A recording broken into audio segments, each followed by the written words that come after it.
What's up?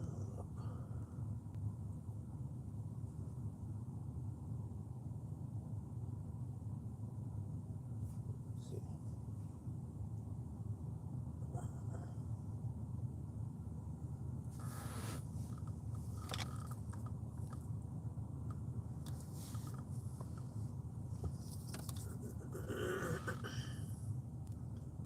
Yo, let's see. I have to set up here.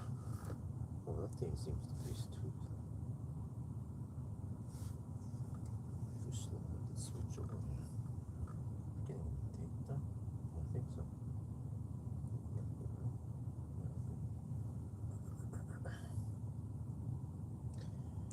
Okay, let me see. Well, I have to check if I have the OBD connected. Okay, OBD link CX, right? And I use a battery planner. Wait, we need another USB-C.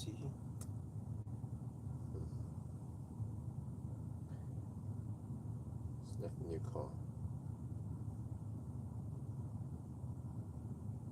Volkswagen E-Golf, the old one. Alpha. Done.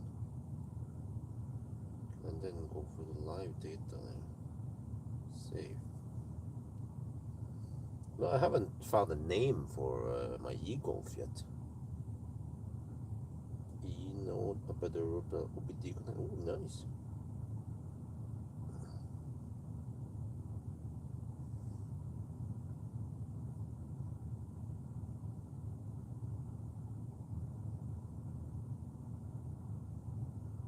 Car status. Alright. Well, connection not established. What?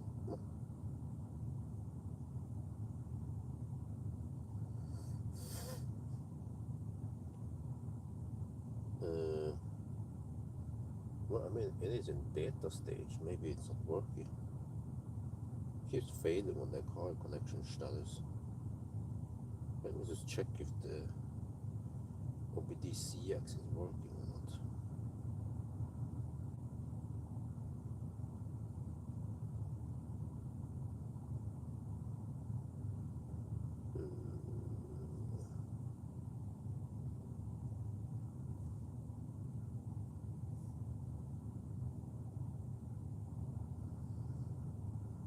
Didn't I use this?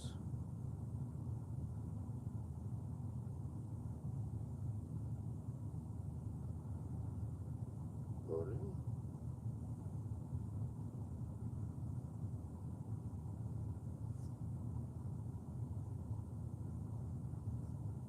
Okay. Sorry, I'm just setting up here. I'll try to preheat the car. I'm gonna do actually also a degradation test, range test. I'm just gonna see if I can get live data. I bet the route plan and live data working or not.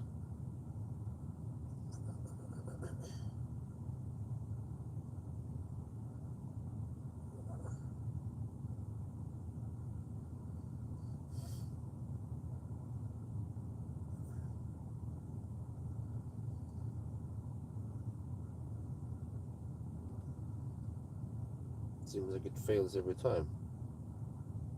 Well, car connection status just fails every time.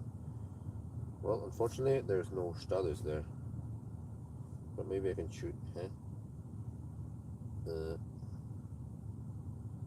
E-Golf. Can I change to a newer E-Golf? Maybe that works. Volkswagen E-Golf. Maybe the new E-Golf will work still.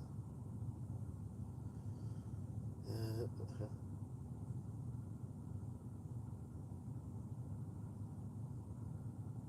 What, can we change car? What the fuck is going on here? Sorry guys, I'm still setting up here. Can't see what you guys are doing now.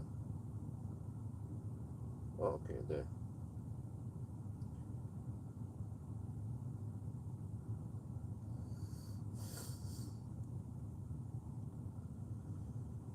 OBD connection. Let's try.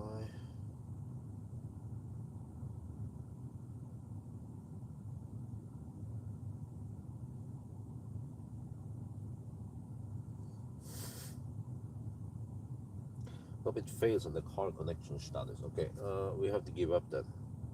Yeah, that was a bummer. I was hoping to show you guys the better Planner live data, but for some reason it's not working here. Okay, we'll do this. Here's a splitter. OBD link LX that I normally use for everything, and then the OBD link CX is not, sorry, is the one I use for a better group planner. So we just take this and then put it back here in the car.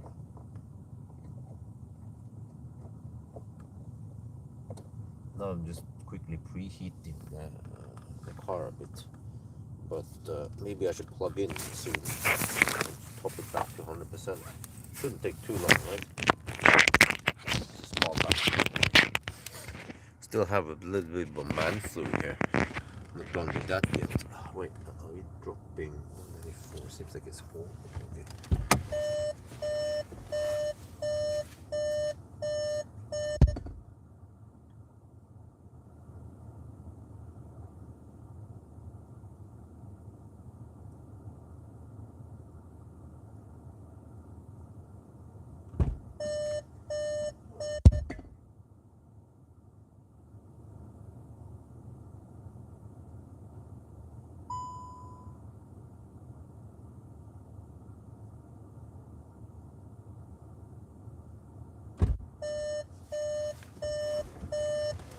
92% now. Oh, that's Pawel. Oh, let me read the chat here. Yo, what's up? Clicked. Okay, good evening. Yes, good evening, bros. How big is the battery? That is 24 kilowatt hour. Hold meg på videoen en stund og skal studere livet. Trenger jeg anbefaler en brukt bil. Okay. Used car. See if you can get, well, it depends how far you want to drive, but if you're lucky, you get an Ioniq for 100k. That's okay. If not, then maybe a Soul or e-Golf or i3. Those are good cars. Stay away from Zoes, man. Yo, pick up the phone. Yo, so what's up? Okay, let me see. Yeah, all right. Well, I'm not sure if you can get Ioniq for that price.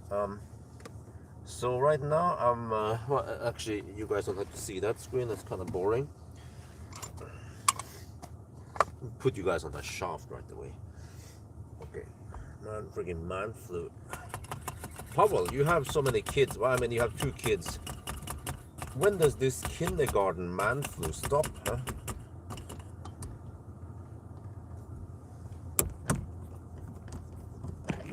Okay, is this gonna drop? 94%. Otherwise I have to shuffle around a bit. Okay. So, no, what happened? Shit.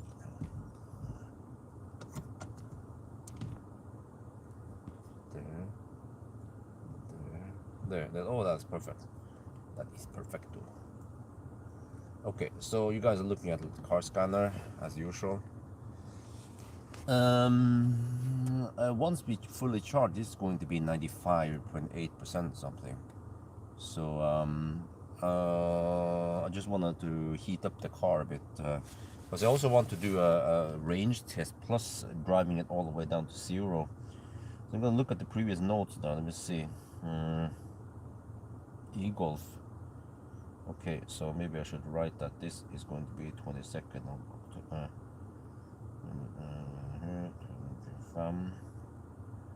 Okay, so last time I got 16.7 kilowatt hour, which is a bit low. Hopefully I get more. The car claims 18.6 kilowatt hour. Really? Okay, we can drive at 90 for a little bit, right? And then we see how many kilowatt hour we get. So yeah, a bunch of numbers here on the screen. Battery is kind of cold-ish. Maybe that's not ideal for running on the juice. I'm not sure, but you're gonna try it anyway. Okay, maybe I should plug in now. But I think once I plug in, then I might not get heater for while charging. Or actually, I'm doing it. Okay, let's try.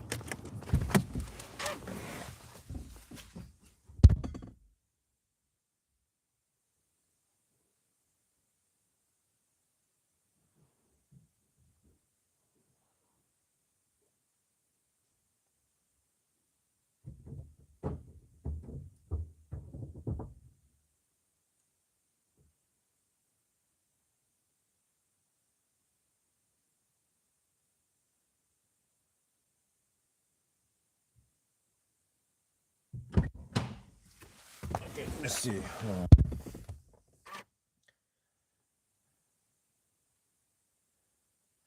Okay, now Tiber is being silly as usual, so I have to go via the easy app instead. Let me see.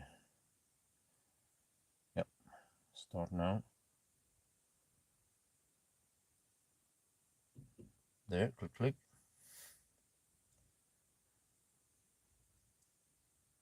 No battery energy content not visible. I tried it. It was the first thing I checked. Well, let me see. If I try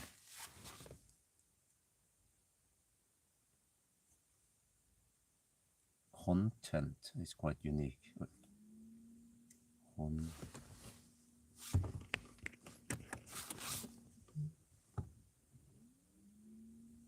Battery energy content. Oh, this okay. I mean, it says nothing, right? I've seen this before. It's like weird, so that's why I just maximum. We'll just look at this instead. Oh shit! Now it changes. Yeah, holy shit balls. Custom maximum energy.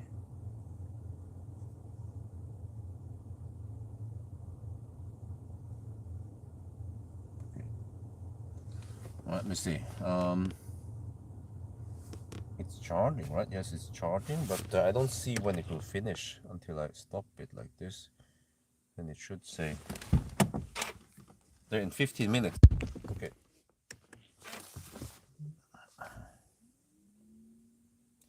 1,000 kilometers with Insta. It will be next week sometime. I pick up the car on Monday.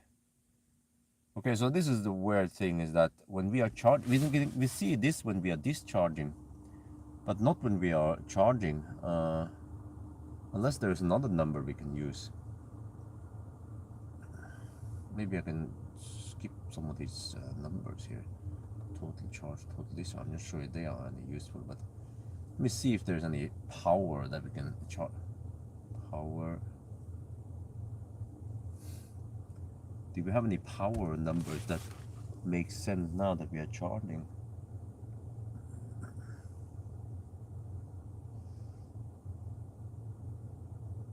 Oh, that's a weird thing. There's no. It shows when we are discharging. When we are driving, this will show number. Also, when we are regenning, this shows like 10 kilowatt or whatever, right? But when we are charging, we just say current. So then we have to do the math ourselves, and then we see that we are pulling around. I mean, we are putting in 3 kilowatt, and then this will go. These two will go up. So once this hits the 95% something, we will finish charging. So I now preheated the car a bit. Also charge up the lights because we're gonna run out of juice at night. So I bring 2 lights with me, 2 LED lights, like work lights or whatever I should call them. Well, they haven't been used for a year, so I'm just topping up a little bit on them. And I also charge the EcoFlow to maximum just in case, 100% both of them. Be about i3. Oh, okay.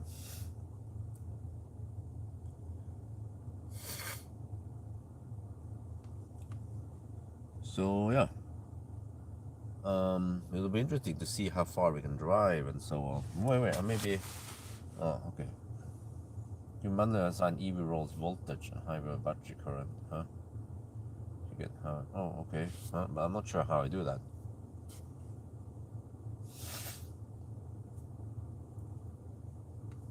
But no big deal. Well, actually, yeah. Well, how do I do that? To voltage and HP battery current, so you get HP battery power. What was that? What? Huh?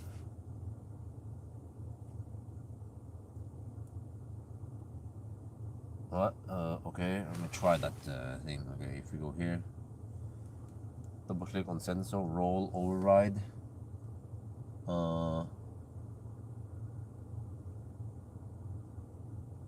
Here, sensor properties, roll override, undefined,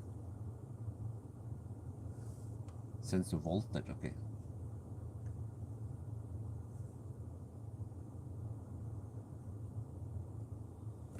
Okay, there's plenty of voltages here. Which voltage do we use then? Even the HV battery voltage not showing anything. Maybe this E machine actual voltage. Okay, use this one, and then sensor properties, roll override, and then you say current, right? Like it's current. Man, there's so much stuff here. EV charge power, was that the one? No wait, EV battery voltage, huh? EV battery voltage here. Okay, then what? And then back. Now I see the voltage.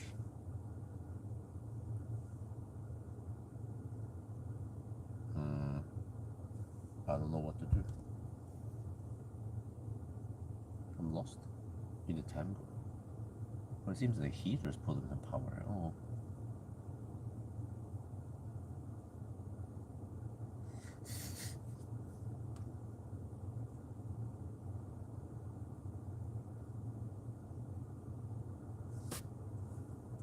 Okay, well, let's give it then. Let's see.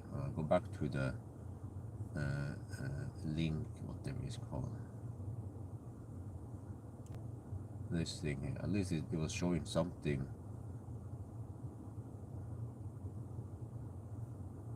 When we're driving. Okay.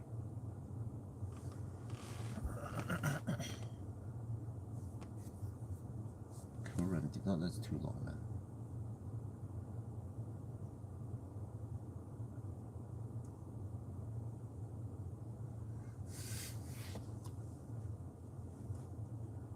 Okay, are we putting more than 3 kilowatt for heating? Wait, the battery current, is it supposed to be negative? Check here.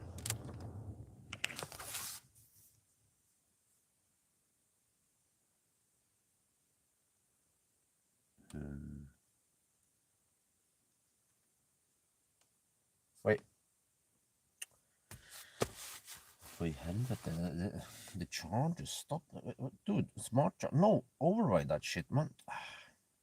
Like I said, Tiber is being annoying. Charge right away, come on. I was noticing why the thing didn't go up. Tiber, there, okay, come on. Can we just start charging now? The Tiber was like, oh no, you're charging. We're gonna stop charging. Okay, let me see if I turn off this. I wonder why it's not finishing. No. 8.5 amps only. Well, I mean, that's roughly 3 kilowatt, right? Let me check on. Yeah, okay. It looks like this now in easy. So at least the easy outputs 3.5 kilowatt, and then we get 3 something kilowatt into the battery. What if I run ACE? I mean HVAC? Will it then slow down this? Oh, I'm not sure. Yeah, there you see. But this should go up soon, right? But this is taking longer than we need to. Wait, no, what the heck, man?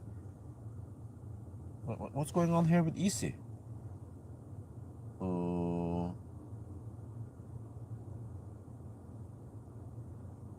What the heck is going on here? Is it? No, shit, blinker. No, shit. What if I stop the car?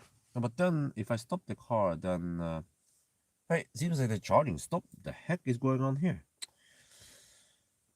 For helvete. Let's see. Stop being annoying. No. There, that sounds like charging started again. Okay, I just have to disable Tib from being annoying. Wait, maybe something is fucked up now. I need to reconnect. No, it shouldn't be, right? What the heck is going on here?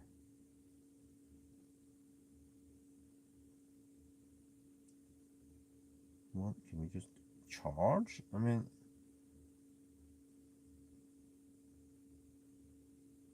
Stop charging. Start charging. Let me go plug it in again.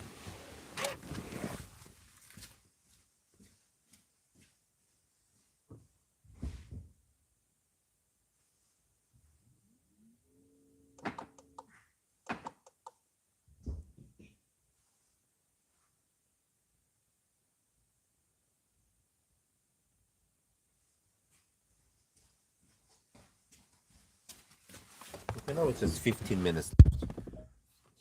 Well, maybe we shouldn't start the car. Well, no, we have to start the car to see the numbers. Let's keep HVAC off now. Let me see if I see any numbers here. Okay, it's pulling from the plug. It's pulling from easy. That's good. All right. And man. Yeah, that's gonna do 0 mile test in the dark because on Monday I'm going to park the car at one location. It's going to be there, and then it will go to another. It will on Monday I borrow Inster for 1 week, and then after Inster, then I go borrow ID7 GTX, and then after that, then I'm actually coming back for one night. But yeah, so I could do it on Monday, 7th of April, right after I swap the car and go back. But then I don't know what kind of weather it's gonna be. It could be rainy. I don't want to do it in rain, you know. So it's nice weather at least.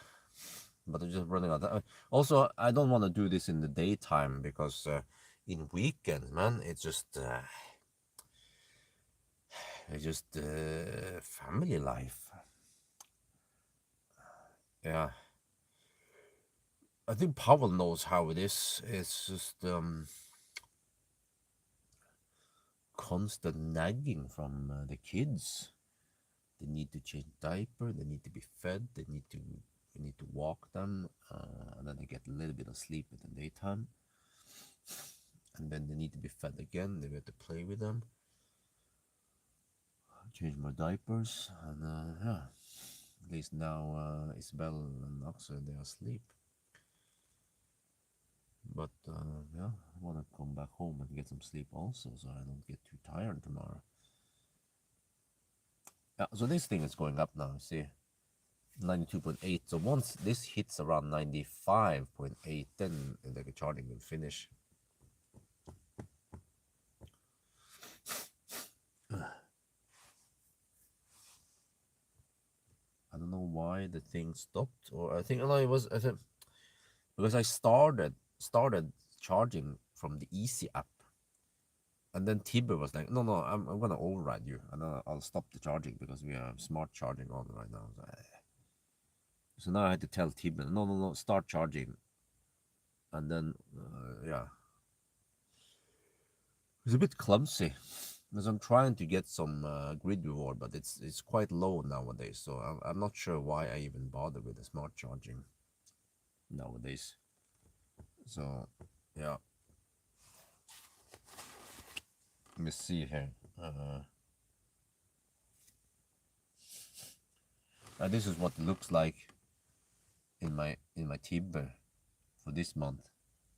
So 77 kroner for grid rewards. I'm like, okay. Haven't tried too hard though, but yeah. Sometimes it's a bit clumsy to do all that smart charging and stuff. Let me check something here. How many percent is this at? 95. Okay, this is at 91. Oh, it's dropping. Okay. Soon enough, they're starting to do Norwegian things like skiing and Holland color. Okay. Yeah, 90.2. Now it's slowly going up. Yeah, well, supposedly this e-Golf has only 3.3 kilowatt onboard charger. No, I'm not sure. Hey, wait, do we have more? Never tested it. But my Wall E box, the thing that converts 3-phase to 25 amp single phase, seems like the fuse has blown there, so I need to pop it open and check. Somehow I don't have the tools here.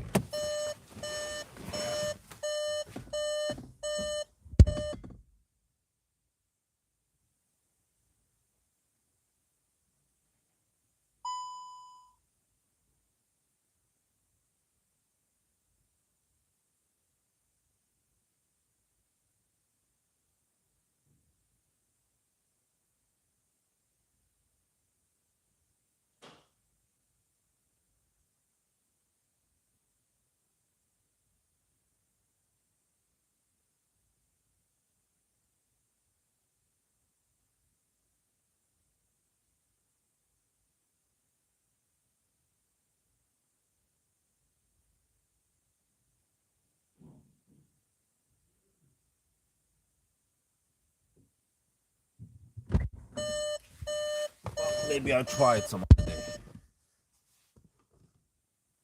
day. Yeah, let's bring the solar panels.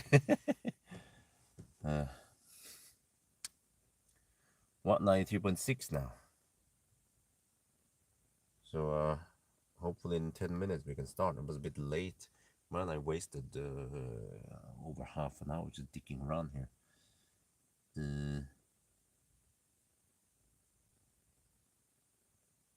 I just wonder if I start the heater, if that will slow down everything. I want to get a good starting position before I do the range test. Just have to drive towards, well, I'm not sure where. Let me try to find a route here. If I go to Nebbenes, how far away is that? Here to Nebbenes. And then to Cleavage.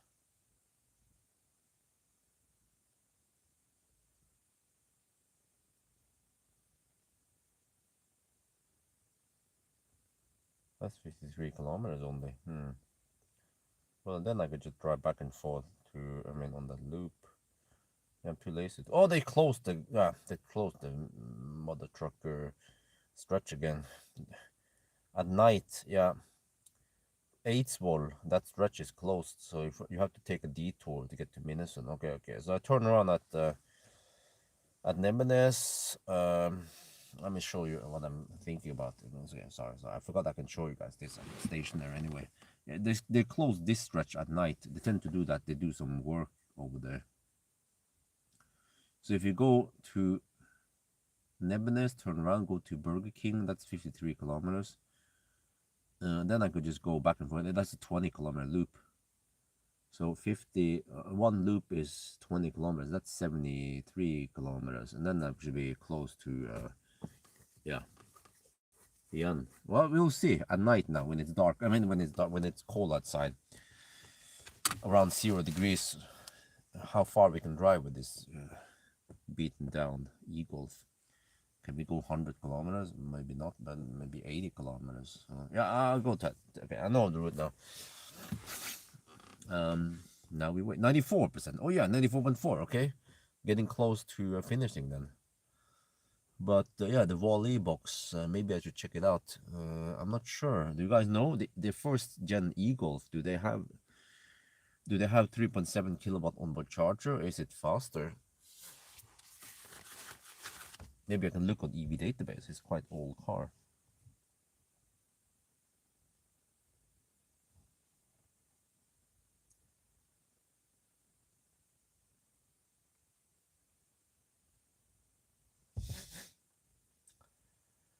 Let me see. No, that's a new e-Golf. Yeah, that's a new e-Golf.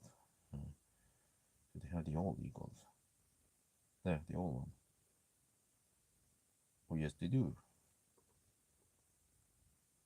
24 kilowatt hour. Yes, 20.5 kilowatt hour. Initially, they claim. Yeah, yeah. The first gen e-Golf has only 16 amp, a 3.7 kilowatt onboard charger. You can see here.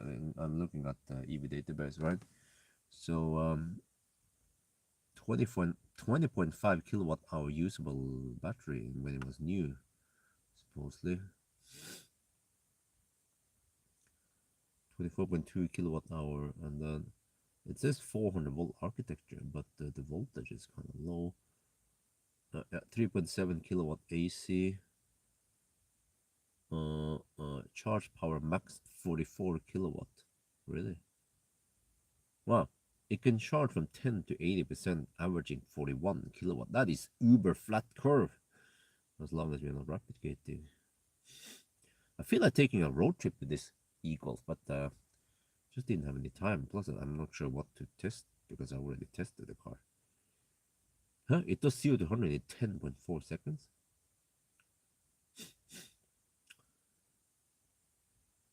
116 horsepower, 270 Newton meter. Okay.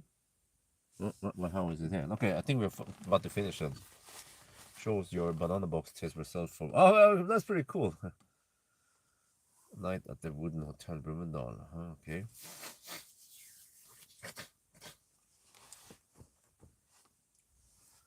What, Peter Simpson? Do you own a Tesla? Well, no. I remember you don't, right?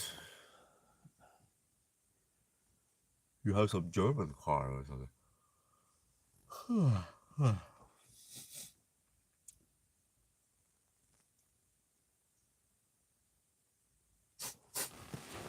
Man, let's see. Do I have any? Oh, maybe I should bring them back.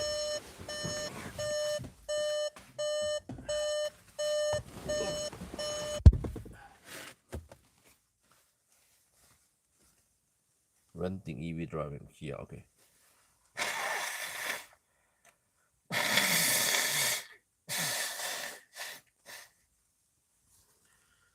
Man. Man flu. Oh shit, I forgot. I need to run the intro. Man, my nose is so tight. Maybe drinking water will help.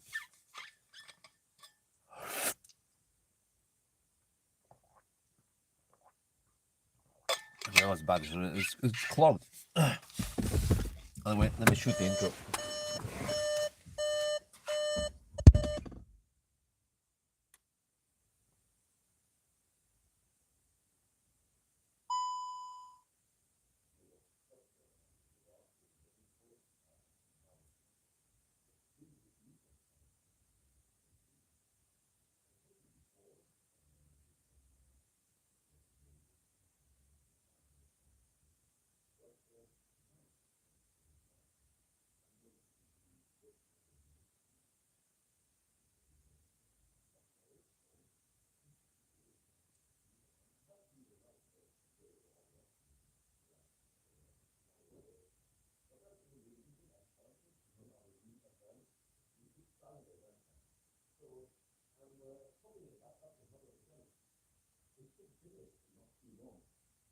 So yeah, here's the setup. I'm live streaming, and we're waiting for it to finish. Once this hits 95.8, I think, then it finishes. There are two different state of charge values here, and then for some reason when we are charging, we don't see the charge power. We only see this when we are discharging or driving. We see regen here. I'm going to show you soon, but you can take this current multiplied by the voltage and see that we get around 3 kilowatt right now into the battery. Battery is 10 degrees Celsius. Maybe that's not ideal, but whatever. Here, somehow the BMS claims that we have 18.6 kilowatt hour maximum energy. When the car is new, according to a better route, according to EV database, we're supposed to have 20.5 kilowatt hours. So we have lost some, but not that much. This car has done, wait, I don't see it here, but I think it was 137,000 kilometers. So it is old. It's 11 years old. So we'll see how it holds up, and also once we die, what happens. The power limit here is going to be interesting. It will drop and drop and drop, and then the battery dies, and will it break? Can we revive it? Well, there's only one way to find out. Run out of juice at night. it's yeah, it's getting close to 11 now at night.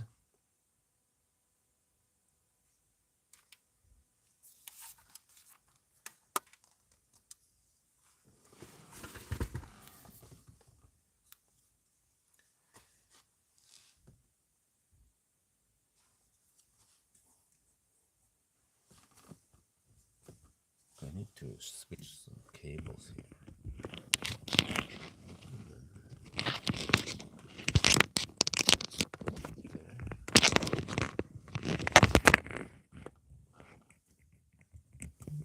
Okay. And then it should finish charging soon. No. Deny. Access denied. Okay. 95.8 or something, and then it should finish. Right? And then we start driving.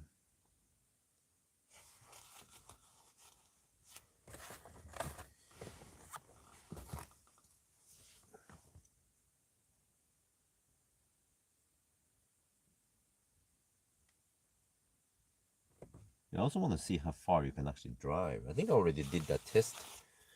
Yeah, that was earlier. That was winter. Last time I tested it. I managed to drive. Let me see. Look at the notes here. Oh, okay, average 179 watt-hour per kilometer. I drove 84.2 kilometers. Wow, really? Okay, see today then. 96 now. Wait, it goes higher? Oh yeah. Oh yeah. Wait. The thing stopped now. Yep, we are done. DON. Let me check. Easy. Yeah, it says 0. Okay, whatever. We're done. Let's go. Let's roll. Chop. I messed up the cables here.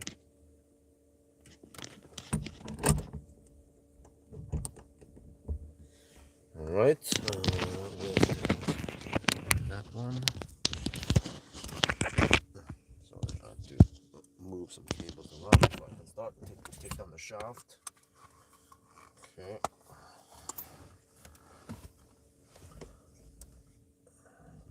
There, and then we go.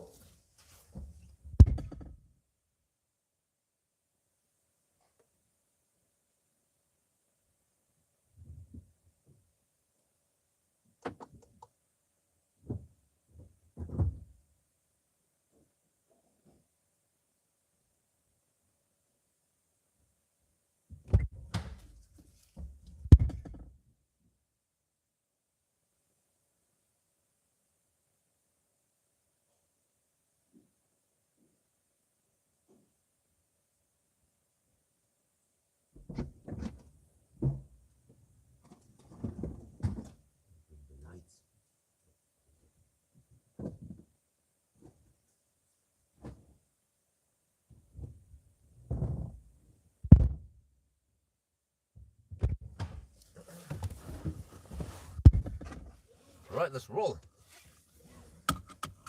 What? Brick Eagles, what? Oh. Uh-oh. I hope I don't decrease the 12 volt. Maybe I should keep mine at 12 volt.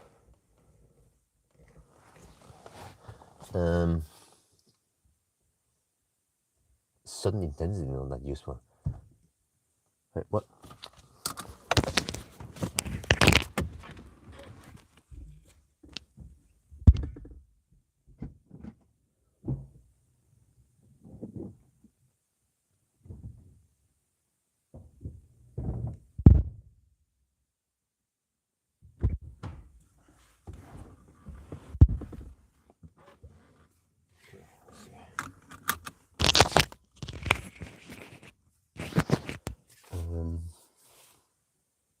Need 12 volt.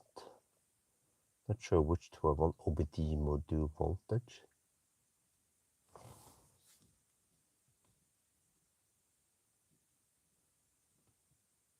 Oh, I need to fire up the thing first.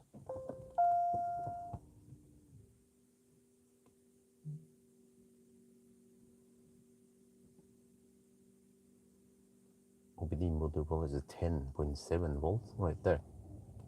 Okay, use this 12.9. Okay. And now it doesn't show anything. Wait, I want to restart this. Wait, off. Yeah, this is clumsy the way you restart everything. You go to setup, and then scroll down, and then No, wait.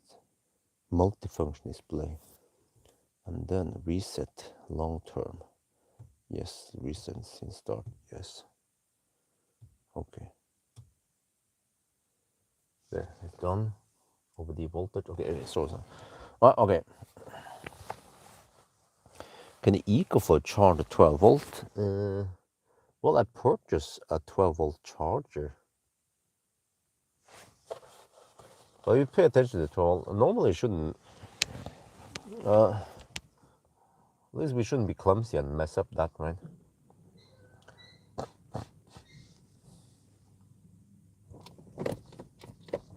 Okay, let's go.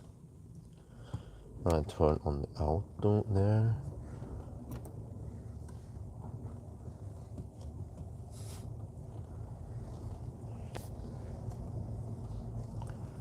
Well, I forgot glimpse.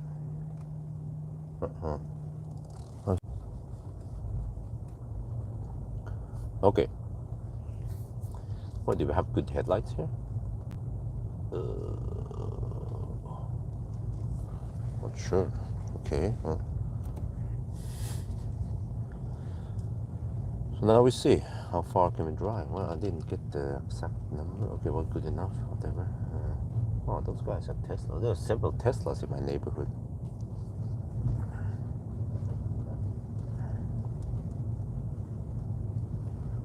But yeah, I should be able to finish the loop at least.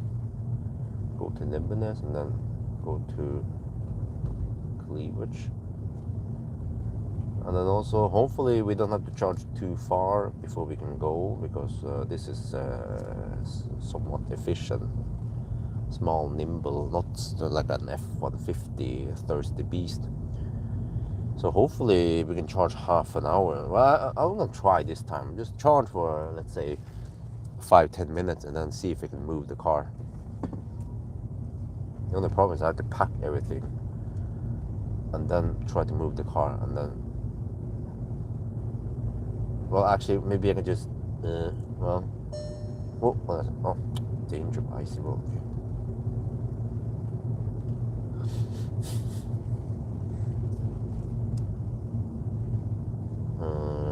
But I think it's cold outside. Wait, I'm in B mode. Okay, there's low regen. Yeah, I'm regenerating 8 kilowatt.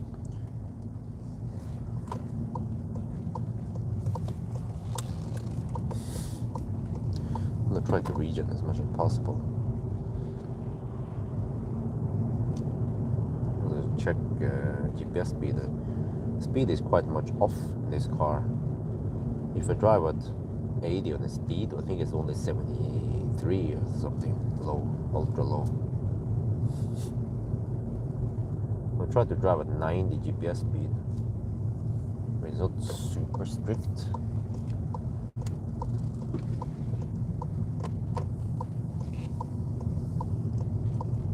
But when the slower I drive, well, actually, if I drive too slow, then all the mother truckers are gonna try to overtake me.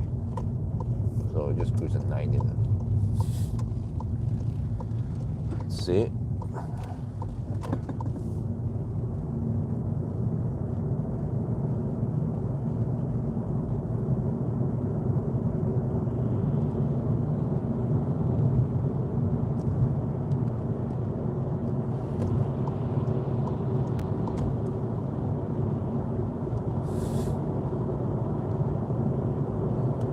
Okay, 90 on speedo is, come on, it's at 89 now for some reason. It's only 83. Okay, what then? We're gonna go up to 95 then on speedo. That should be 90 GPS speed, not super strict, whatever.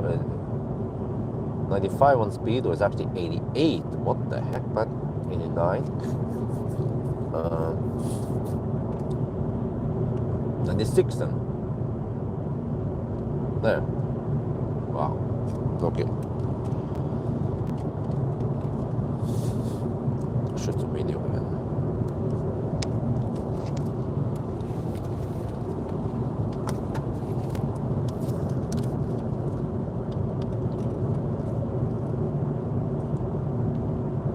Wow, we're on the move. So, We cruise at 96 kilometers per hour on the speedo, and that is actually 90 GPS speed.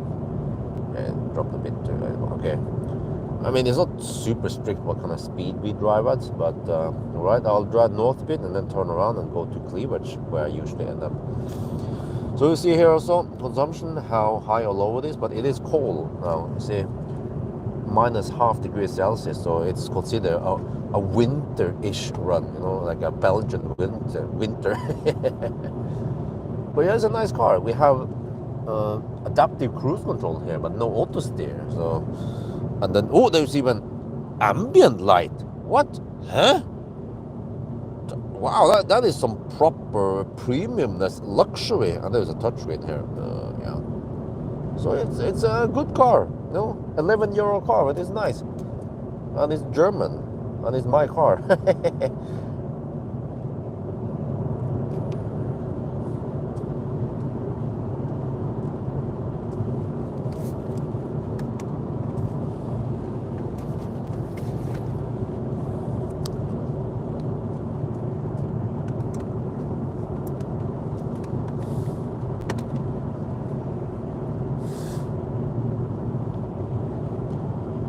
Okay, why is there a noob behind me with high beam on?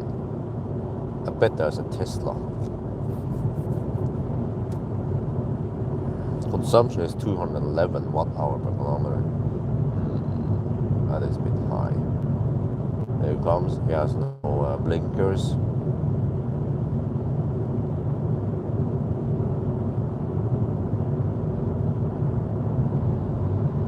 Well, what do we see? It's a Tesla, Danish license plate.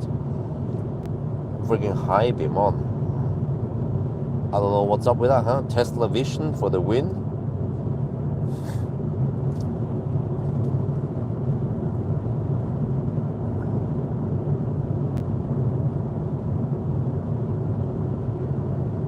Well, -1 degrees over here.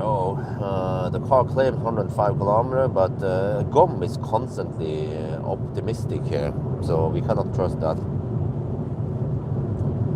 Well, nice old cars. I wonder if Valdemar is able to swap this battery to a new battery. That would be an interesting upgrade. Actually, very useful upgrade for me. Those batteries, they had initially around 30 kilowatt hour. So if I can get one with 25 kilowatt hour, that would be heaven. Could do some more challenges with it. I haven't done 500 kilometer challenge in a while now. But do you guys remember, Valdemar, he said that they have a 33 kilowatt hour i3. Did I ever do a challenge with that? I remember testing a 22 kilowatt hour i3.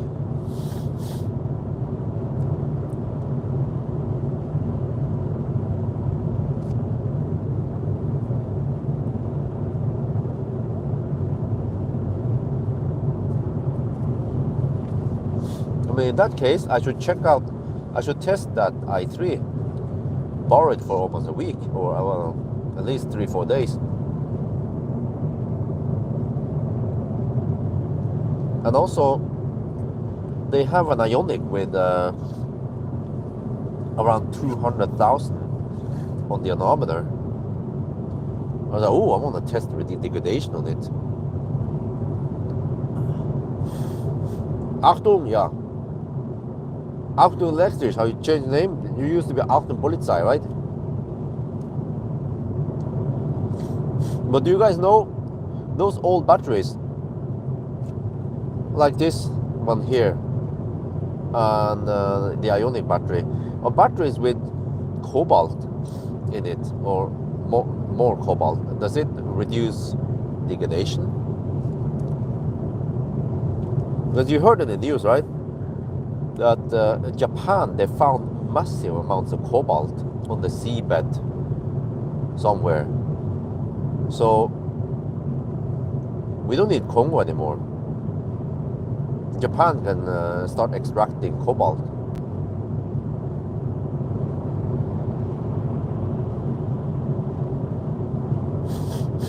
Man,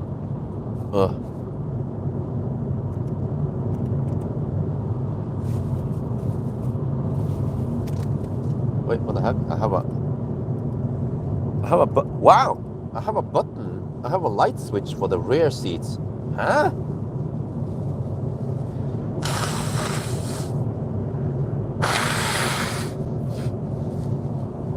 Rarely see that in cars nowadays.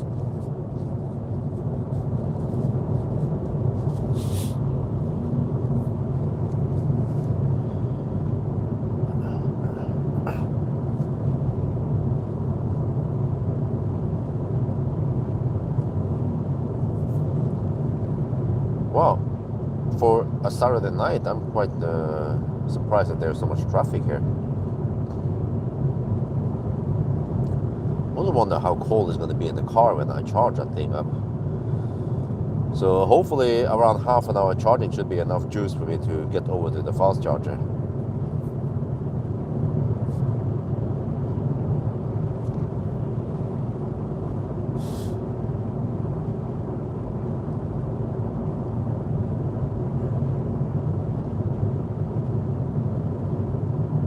Well, we just started driving and we are down to around 85% already.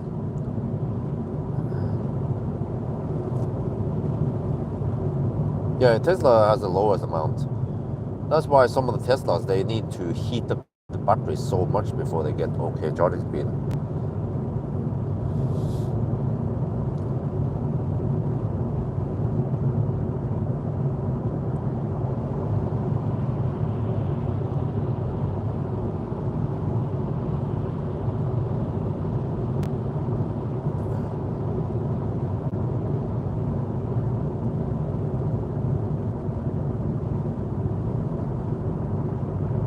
What, should I coast here?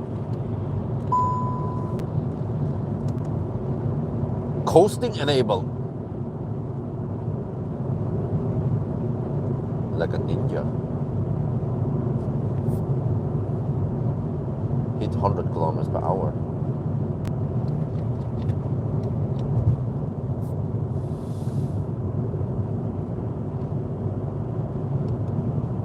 Wait, what happened here?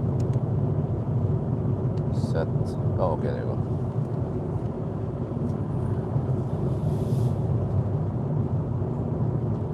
How about how about the new 1 megawatt charging? Well, that sounds interesting. Well, let's hope that it works, because I was not too impressed of the Sea Lion.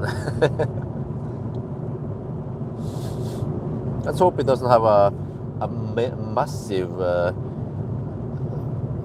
10 or 12 degrees Celsius delta between min and max temp. Or maybe it doesn't matter.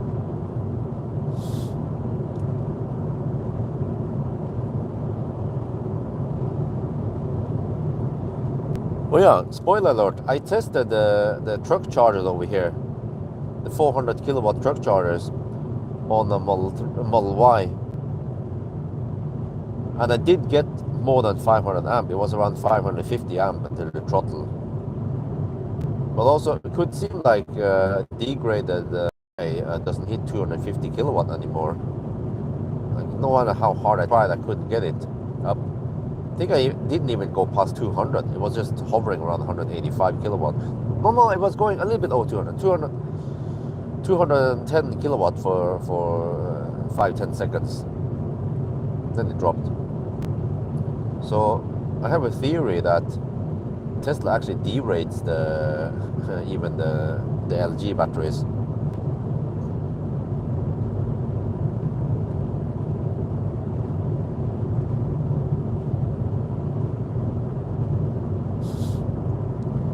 What? Consumption is 196 watt hour per kilometer, roughly on par with the previous run.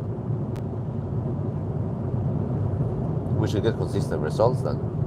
But this time I'm gonna go deep. But I have to somehow try to find the state of charge.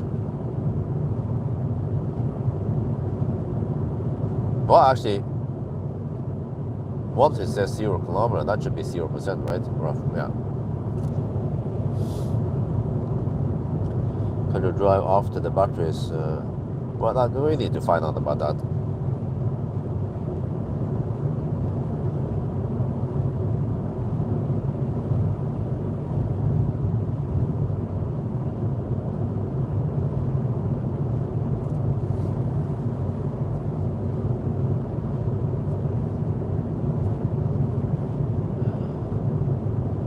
also wonder if this car is not equipped with a heat pump, if it's only BTC.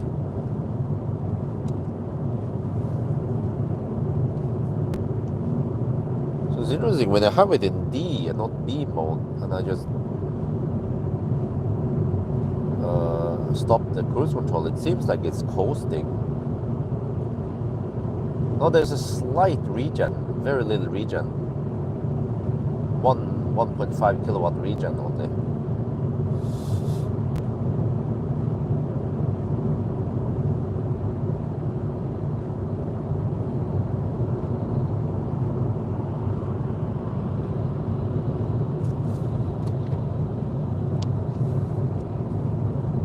Okay, getting close to the turnaround point. Well, fortunately, these tests with all cars, they don't take too long. At least range test.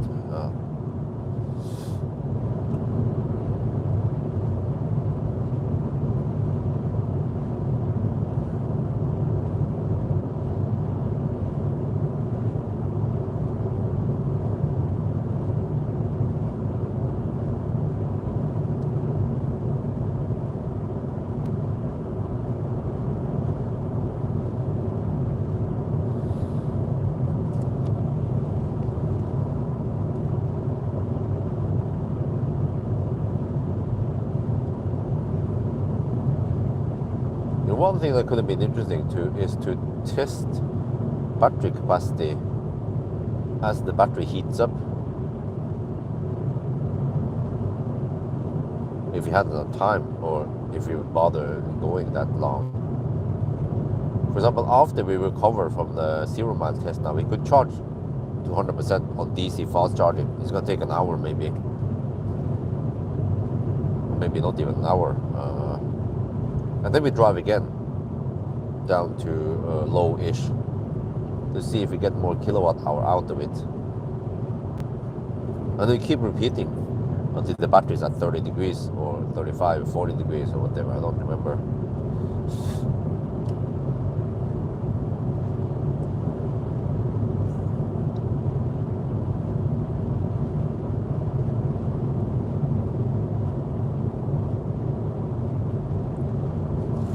Okay, turn around here.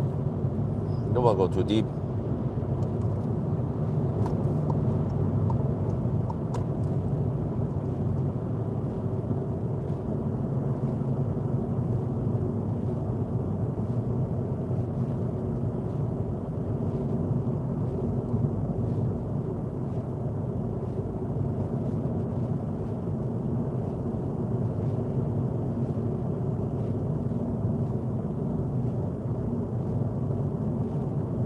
But the e-Golf is just so nice and tight, rides like a go-kart. So when I tested that EQC that Valdemar repaired, it felt like a bolt. I felt like there was something wrong with the suspension, or maybe the wheel alignment.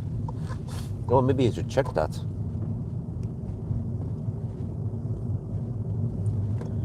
Okay, we are down to around 75% battery now, after just 19 minutes of driving.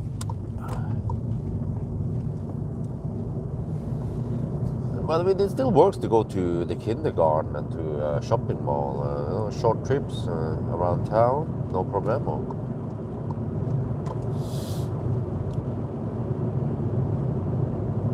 I feel like trying to go to Alvdal one day just for some fun, but it's gonna take some time, and I don't think I can do it within the kindergarten run time, unless there's one day when Isabel wakes up early. And there's been a couple of days where she woke up like 6:30. I'm like, no, it's too early.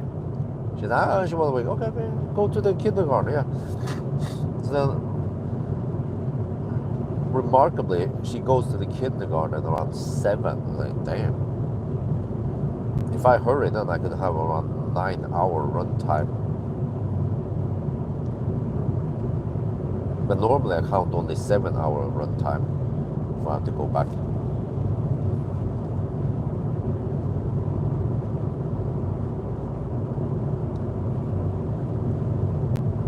Well, the battery almost doesn't heat up.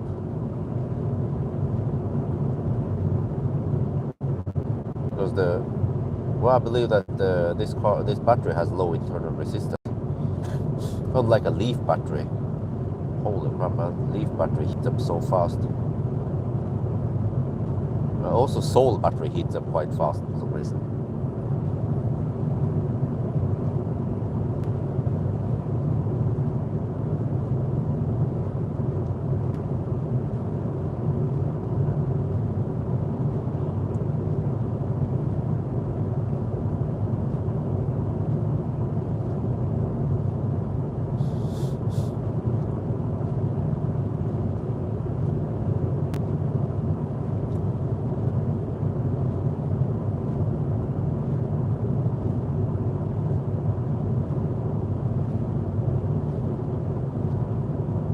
Well, consumption is 189, but I think we are lower elevation than Yesco right now.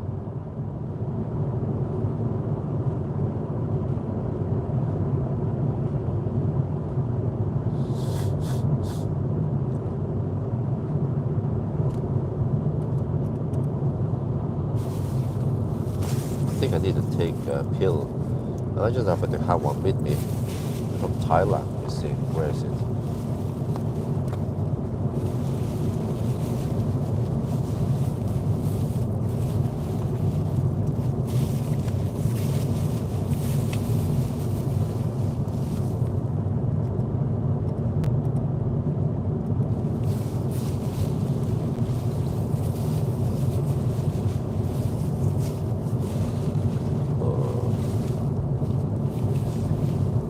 There, there's something red there. That I found it.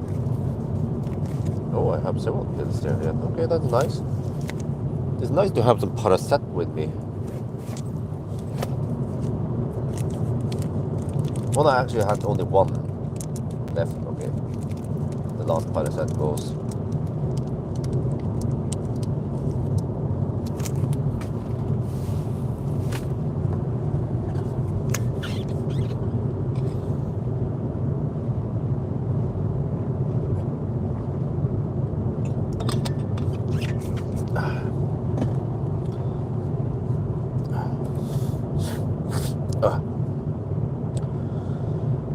Hopefully that helps. You can swallow down Paracet with Red Bull, right? I'm just kidding. Okay. Consumption is 194 watt hour per kilometer. We are down to around 70% now.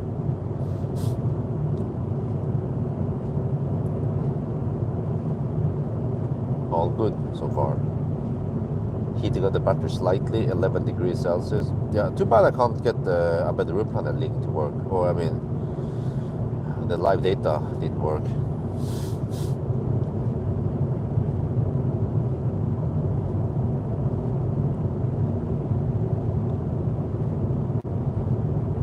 E-Golf is still okay. We can drive to downtown. I even drove. I was quite impressed because after return the F-150, I had to drive from Ski with the E-Golf all the way via Oslo to Elbilmek without having to top up. I already charged it to around 80% last time.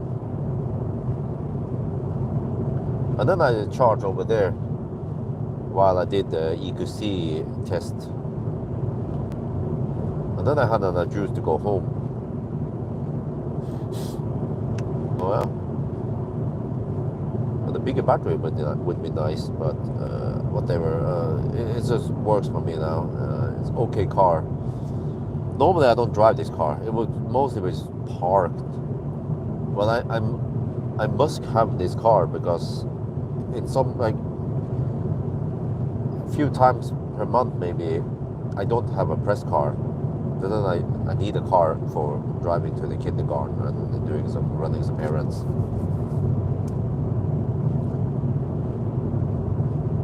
So for 40k for this E-Golf, I think you cannot find a functional E-Golf for 40k. Nope. Last time I checked, they usually go for 60k or higher.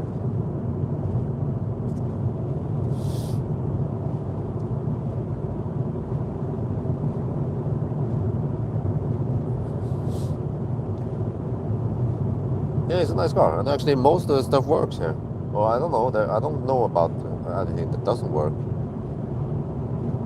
There's some rust here and there. Okay, whatever. Maybe if some sponsor wants to get rid of the rust for me, that would be great. But on the other hand, I'm not planning on keeping this car for too long. Maybe after a couple of years, hopefully I will get my economy settled. Yeah. I mean, actually, in a way, the economy is going pretty good. The income is high, but it's just that that house became so expensive because of the high interest rate. So if the interest rate could just drop, then I can drop my shoulders, get back to a normal life again. Just waiting for the damn interest rate to drop. They were supposed to announce something by the end of March. I don't know. No, it was some kind of infection in the what do you call it, bihule. I wonder if I got this from the kids. It could be from Axel, and then I have it now because they are not affected by it now. It seems like they have been past it.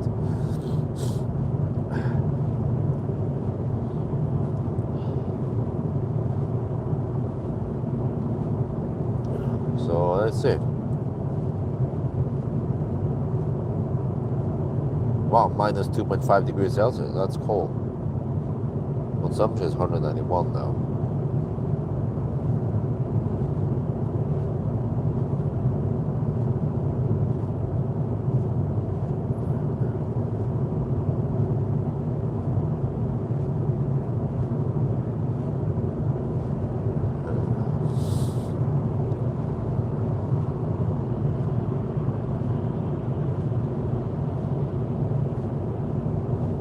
Oh, minus 3 degrees. It actually gets cold at night over here in Jessheim.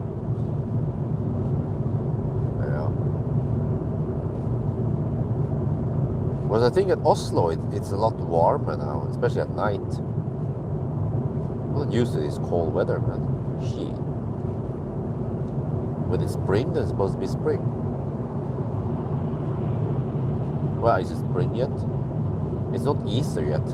Spring comes after Easter, right?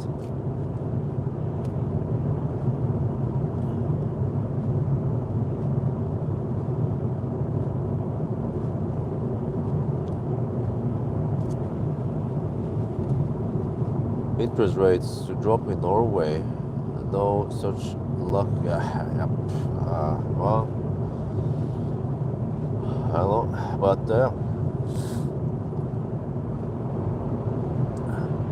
we don't have to wait for the interest rate to drop. We just have to increase the income.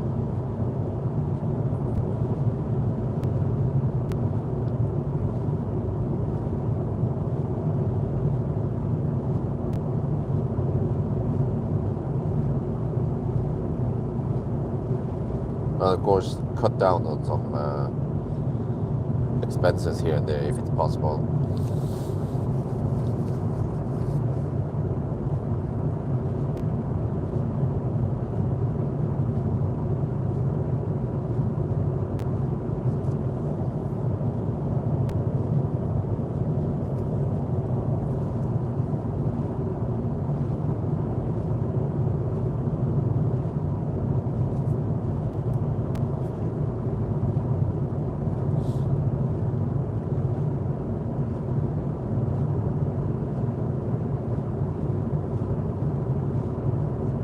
Well, the battery is actually cooling down again, 10.5 degrees.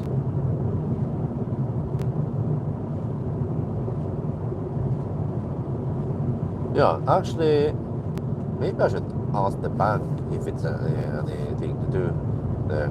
Because I heard that the interest rate for the bank for the loan has dropped, even though the steering center hasn't gone down. But the way the banks, they rely on getting a loan from,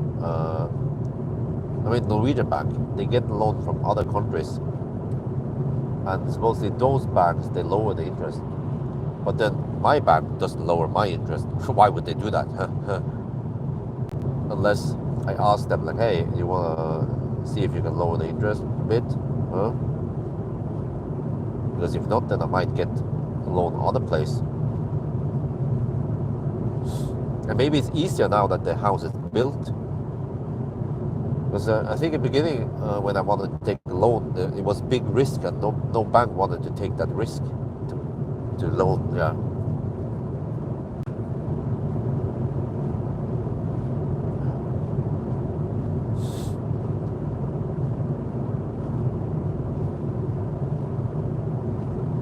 Maybe I should check.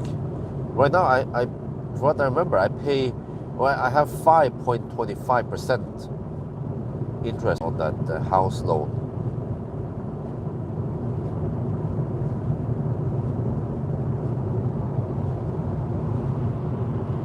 And since it's such a big loan, then just 0.5% drop would be big for me.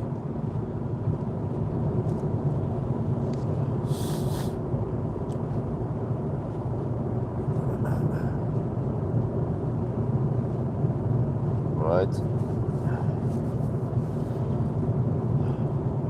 Well, we've done 43 kilometers already. And we are almost at half battery, at 56%. Wow.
Right.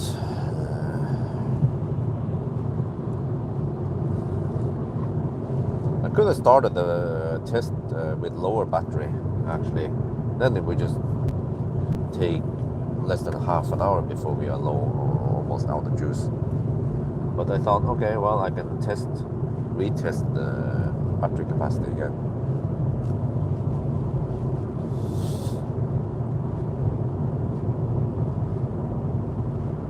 5.9. Wow, damn. Well, huh? So I heard the government, they claim that economy in Norway is fine. Well, is it really fine when the interest rate is so high?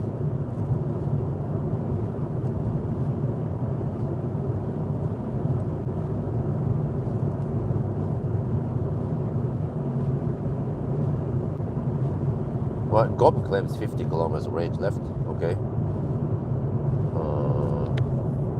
I think God will eventually be more and more accurate as the lower we go now. We are roughly at 50% battery, a little bit over 50, 53% roughly. Not sure exactly.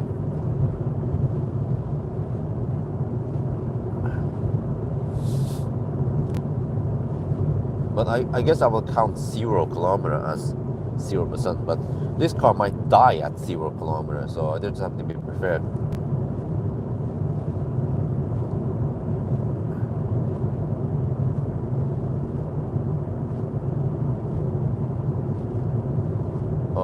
Yeah, I think the windscreen is smutsish.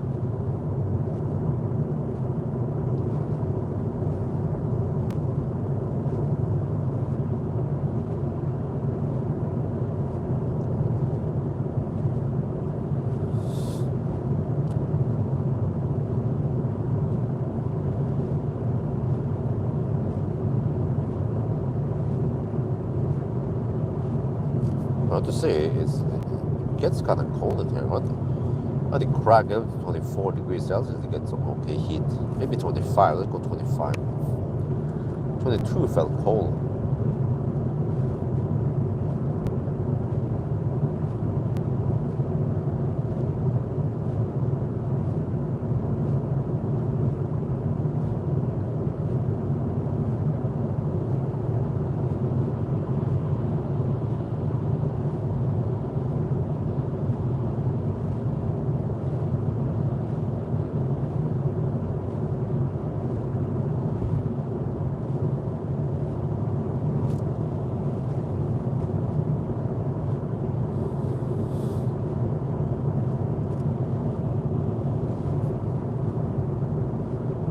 No, you want to go to Classic Ionic. That's the best value for money. The 38 kilowatt Ionic charger is slow. But okay, it's newer, but that means I should get the Classic Ionic for a good price. I mean the 28 kilowatt hour Ionic.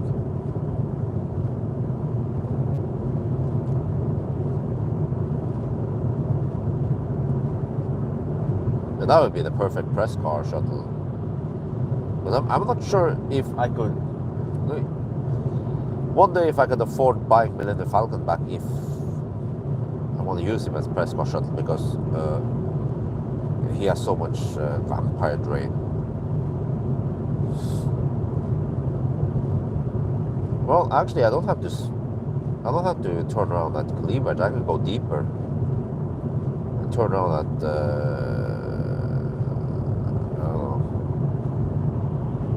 Else. Wait, not sure how far I can go. Yeah, I think I can go further. I can turn around at Berge or something. But I need to navigate now. Nav.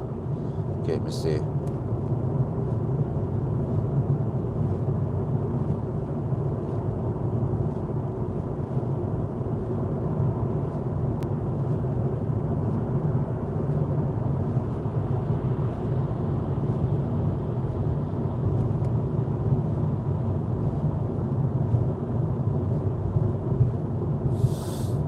Ah, I forgot this thing cannot navigate to a given point. It needs to navigate to somewhere nearby waypoint or some shit. That's kind of silly.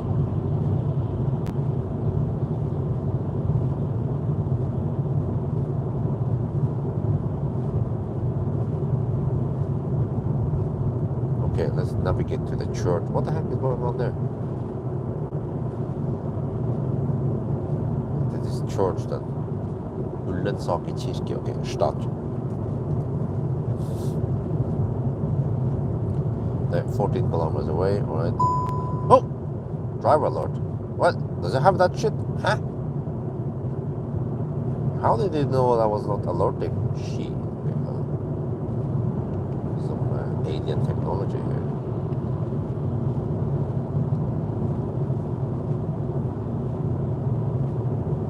Okay, 14 kilometers away from that church, so that's still fine.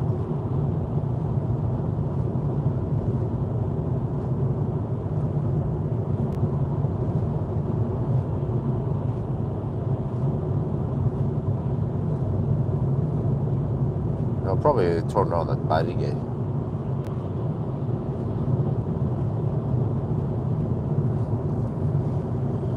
Well, the consumption is 186 watt-hour per kilometer. Not too bad. Optimus Prime, I haven't heard about him for a while now.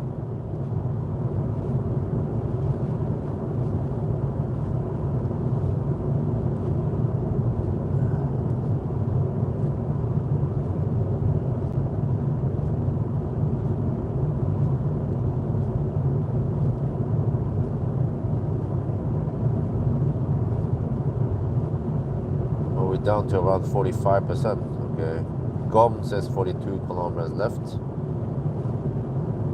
Well, let's keep driving. Keep trucking. Wait, is this where I try to coast? Artate bru. That's where all the accidents happen. I don't get it. There's always some nisse causing an accident around here. Around somewhere between Kløfta and Frogner. This right around here, actually, we are now.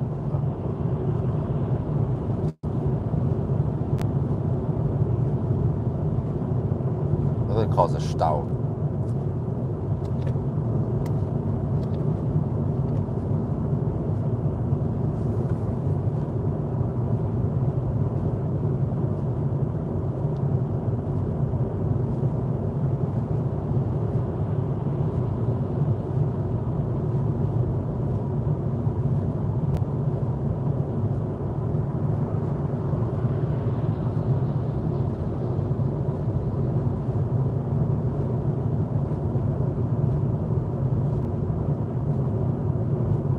It's nice weather. It's just cold outside. Minus 1.5 degrees. So yeah. Hopefully there's not too much traffic on that stretch at night. Oh, it's almost midnight now.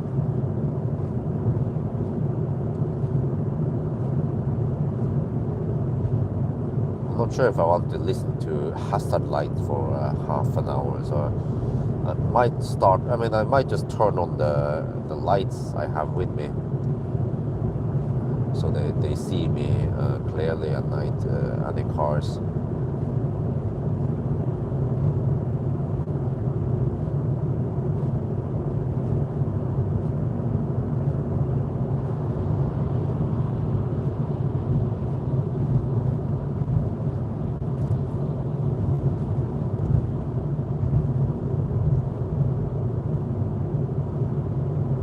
Oh, there's so many campers in Norway. Look at that. Left lane huggers.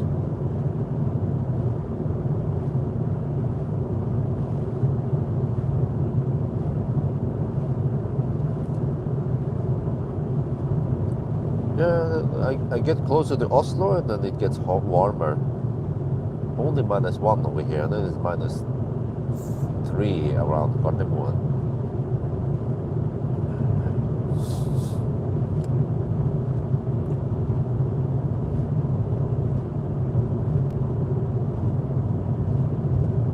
Well, I could even go deeper. Maybe I can turn around at Skedsmokorset instead.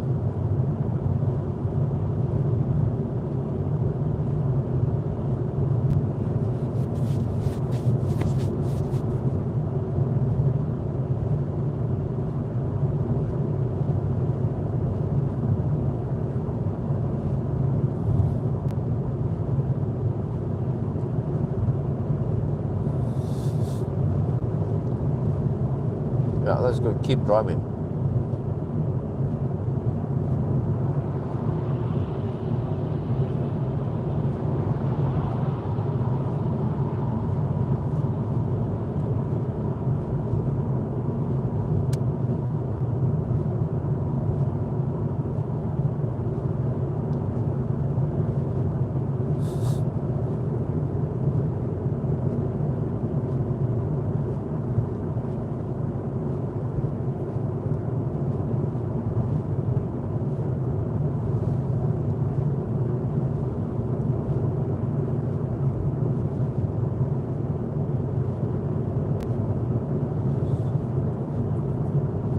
Maybe I'll turn around here.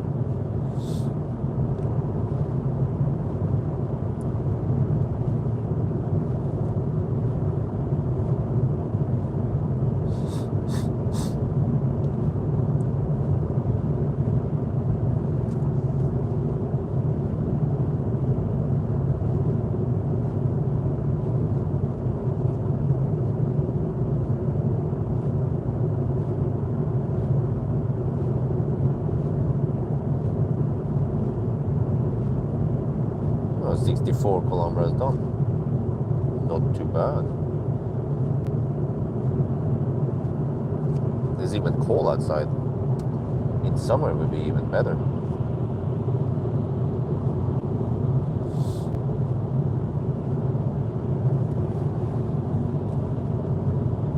Because one thing I noticed with this e-Golf is that when I hammer it, I hammer at 120 kilometers per hour, uh, the battery doesn't drop that fast. But when I did that in the Soul, wait, range, okay, low range now. Okay, now it's gonna go into some stingy mode. Oh shit! I can override it once, but once it goes lower, then it will totally turn off the heater.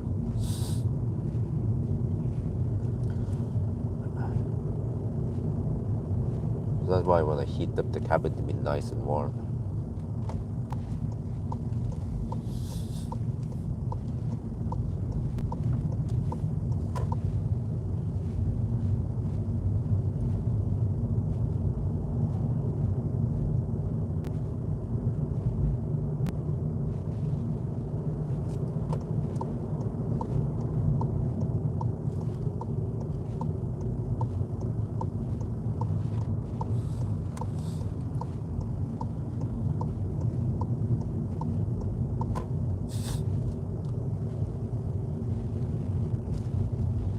This is actually a somewhat slow turnaround point.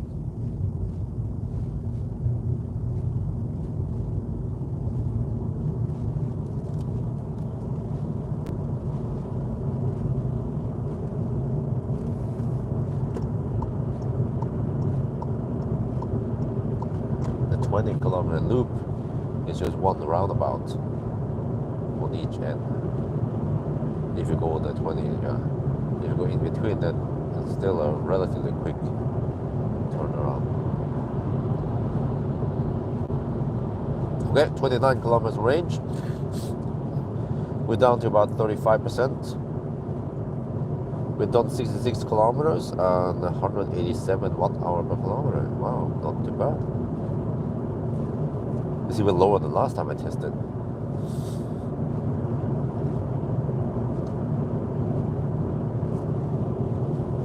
What do you guys say?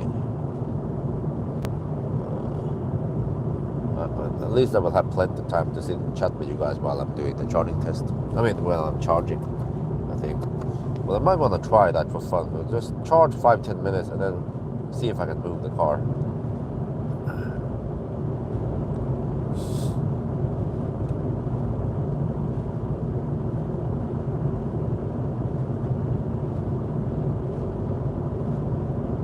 Maybe I should just try 5 minutes, see if it's movable. Then we just go back again, so I don't have to move all the EcoFlow stuff and the solar panel. I'm just kidding.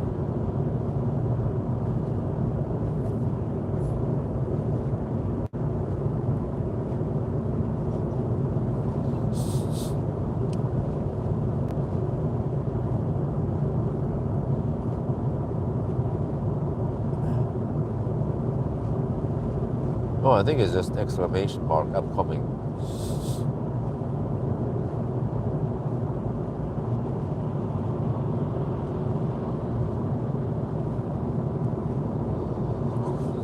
Wow, people are driving so slow around here. I'm driving at a 90. And they're barely passing me. No, it's not incoming, it's upcoming.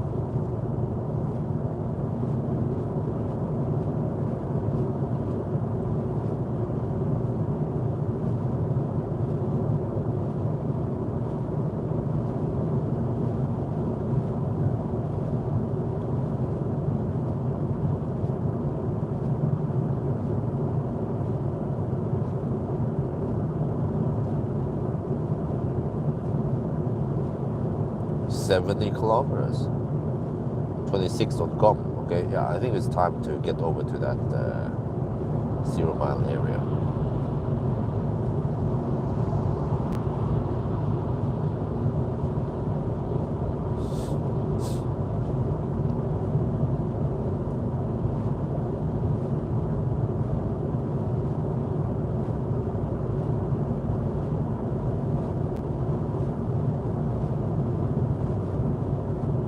What the heck? Someone is driving slower than me. The fuck? How is that possible? Okay, speed it up.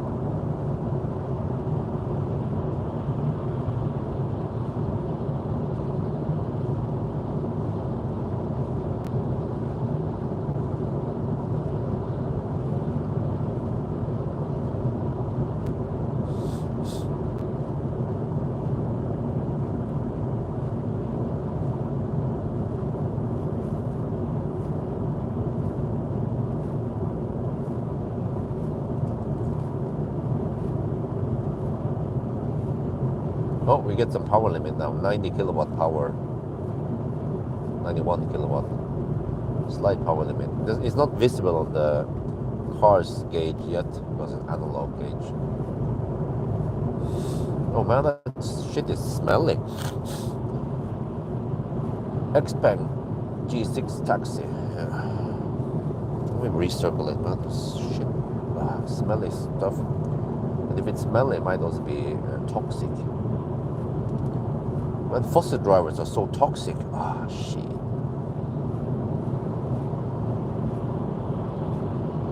Well, there's a freaking taxi driver. He's just slow poking in the left lane. He's super annoying. It happens all the time that taxi drivers are camping the lane.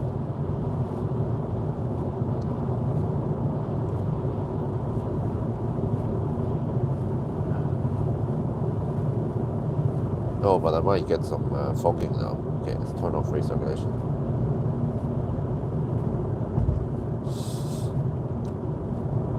Oh, you have bullet sight from behind. It's kind of far. See how fast it goes. Well, battery starts heating up now. 11.5 degrees.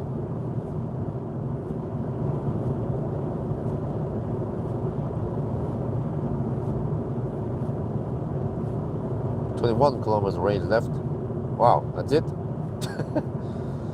We're done 74 kilometers. Oh yeah, that thing goes snell. That's definitely Polizei, not ambulance. Polizei seems to drive faster than ambulance.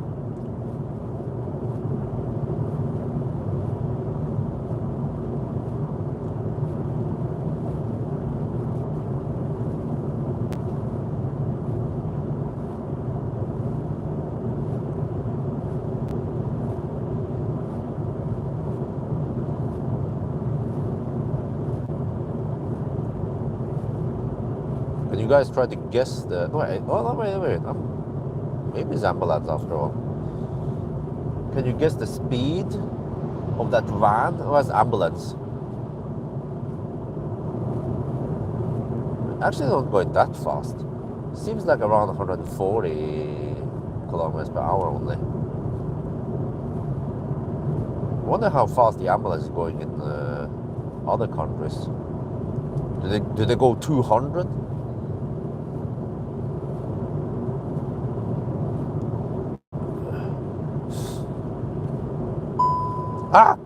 Driver alert again. What the heck, man? Where do you get that shit from? Could be because of steering wheel movement, because I poke over to the live stream all the time, but there is no camera monitoring me.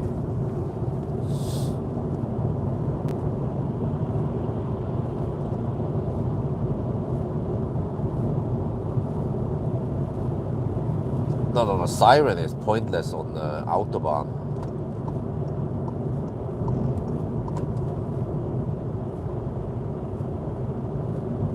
Okay, we're down to 17 kilometers and gone. 24% left. Still heater is on, but it's gonna turn it off very soon.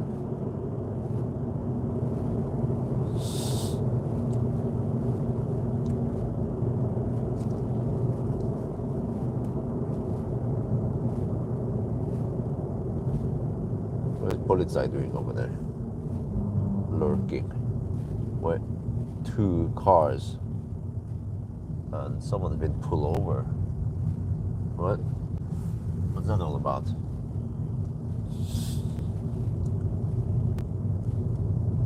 Okay, whatever. I'm gonna mind my own business. Let's see, I have to pay attention. There's 16 kilometers of range left. That is not enough for a full cycle, so we will just do a half cycle, an 8 kilometer loop. but it could drop really quick now. But to pay attention. Okay, now I'm gonna shoot some video.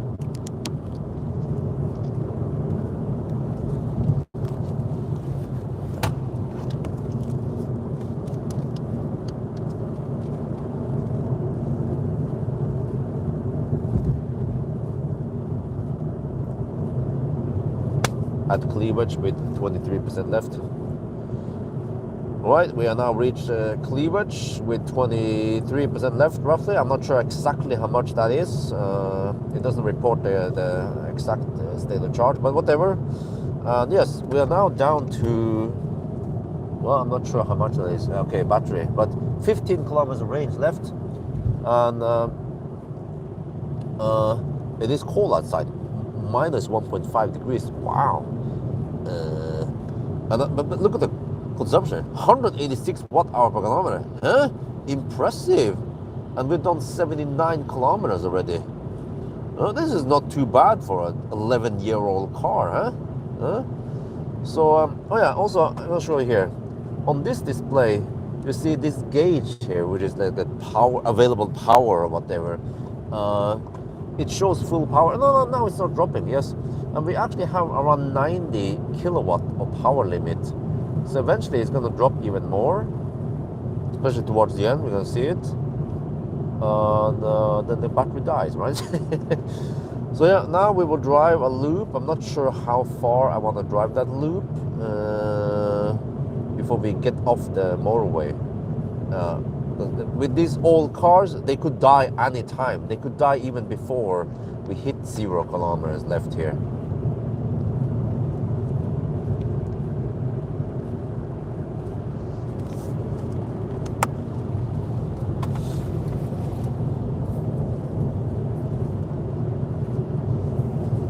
Okay, 12 kilometers of range left. Now it drops really fast now.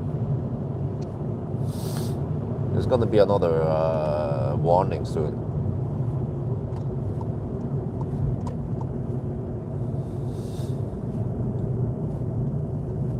Let's turn around here. We can at least go back to back to cleavage. 11 kilometers of range left. Oh wow! Can I even go a full loop here? I think I have to take the back road after I go. Yeah. Well, we have 20 kilometers of range. 20% left, really.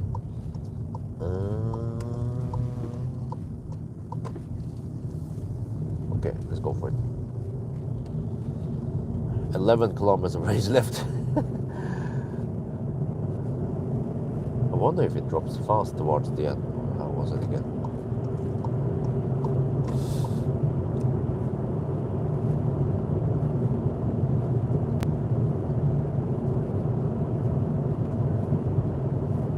Kilowatt power limit. I think what, okay, and the hint is, okay, there. Range comfort restricted. Okay, we get this now. I need to show this. Oh no, this disappeared. Okay, there was a message here. Range 11 kilometers, comfort restricted.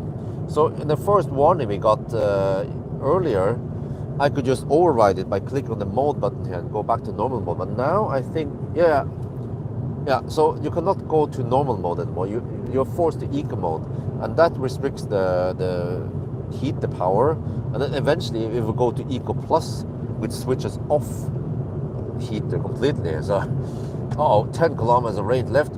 Oh, what the heck, man! It drops so fast now.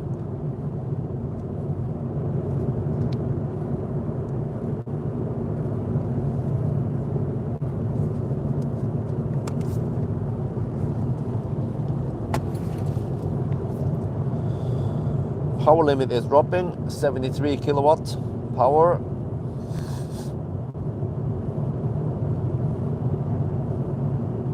Well, if the car claims 10 kilometers, we should be able to rely on it, right?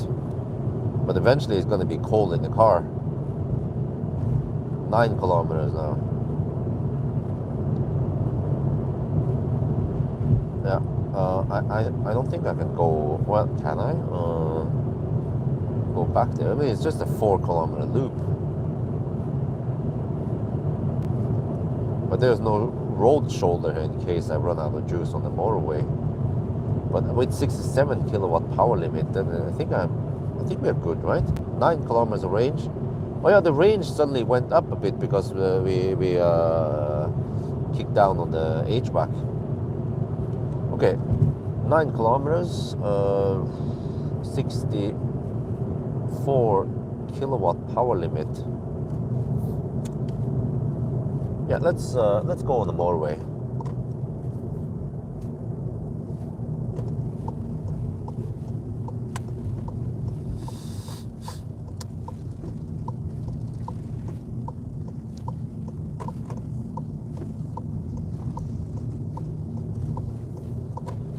Okay, it's dropping now. Okay, I think I need to record this again.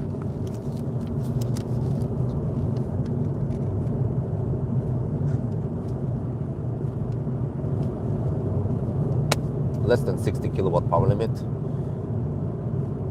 Oh, okay, now we're taking one last motorway loop.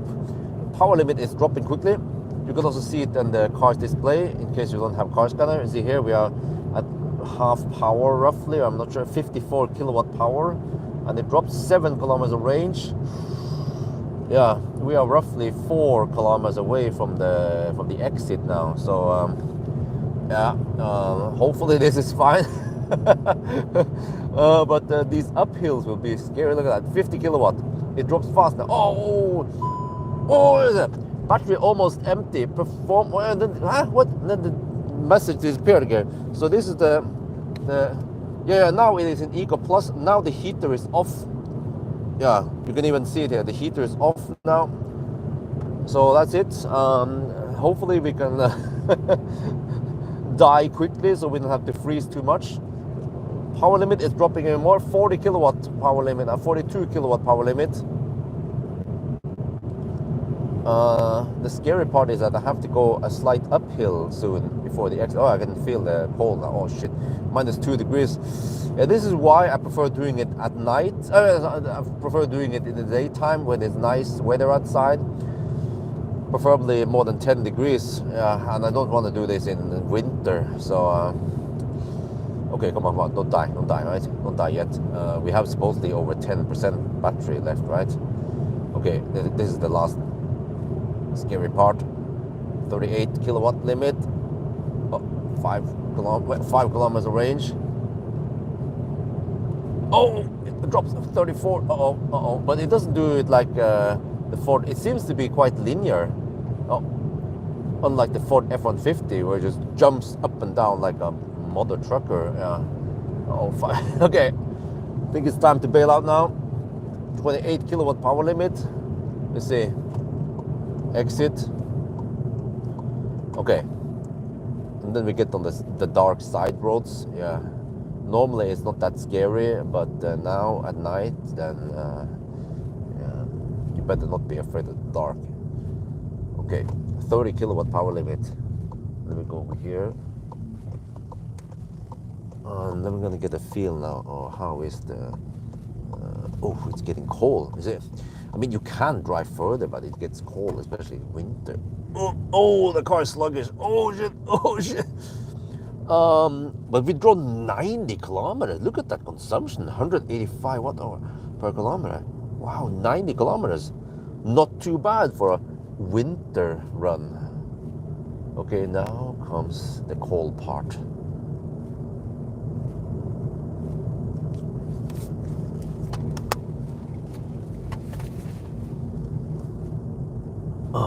Wait, is it? Turn off that shit. I think it was running some kind of HVAC with just cooling, blowing cold air. That's pointless. Just turn it off instead. But I have to pay attention to OBD volt. Whoa, it's 10.7. What the heck? Is it running? Uh-oh. I'm not sure right now. Is the 12 volt being discharged? That's not good.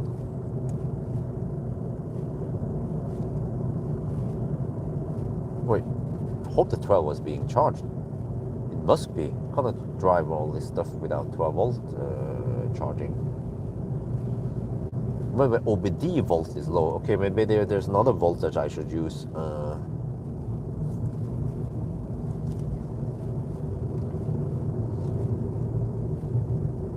27 kilowatt power limit.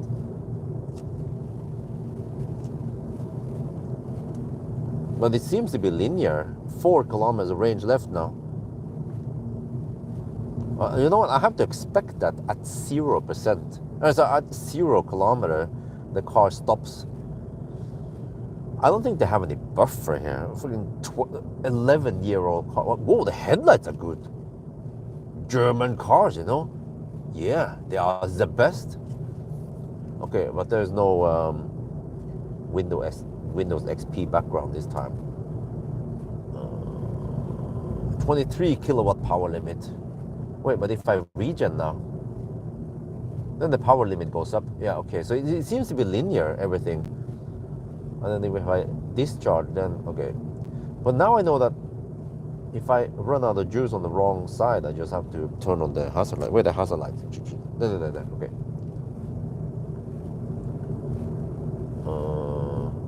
Will it die before 0 kilometer? Or maybe now I just drive towards Cleavage and I die right at the parking lot. Well, that would be too easy, right? There was no challenge.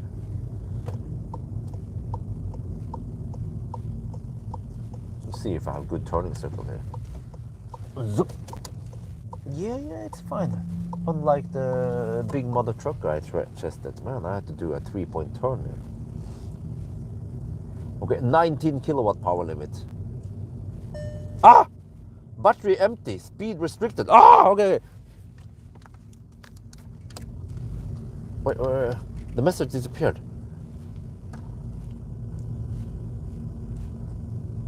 Wait, let me take this. Start recording. Battery empty, speed restricted. Wait, I got a message. Battery empty, speed restricted, and then the message disappeared. There's turtle mode. Wait, okay, speed restricted? No, I think it's more like power restricted. Yeah. I think that's it. They meant power restrictions. We're down to 19 kilowatt power limit, and I don't know what it means. Do we have 11% state of charge left? The car still claims 2 kilometers of range. 4 kilometers of range. Okay, but now I need to be careful because with old cars like this, it could die any time now. Where do I turn around? This is also scary. I think I'm gonna turn around over here.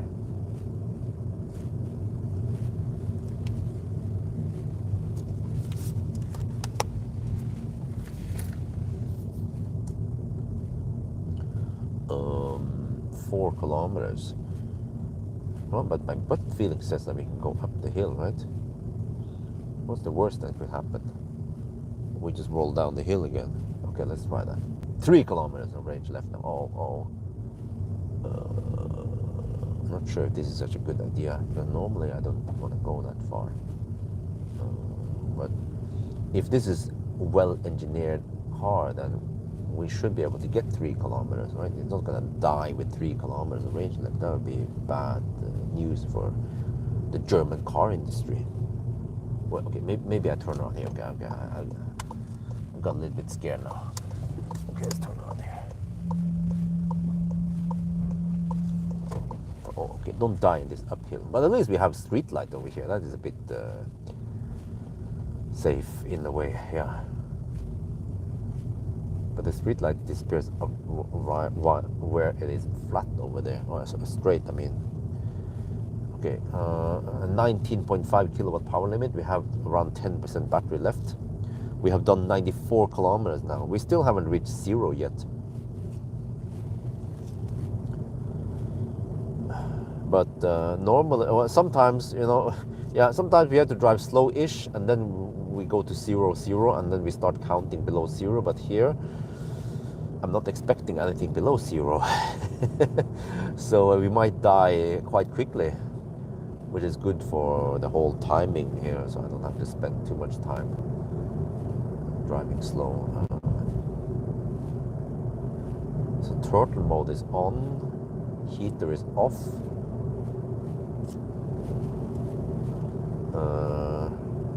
20 kilowatt power limit, really? 3 kilometers of range left.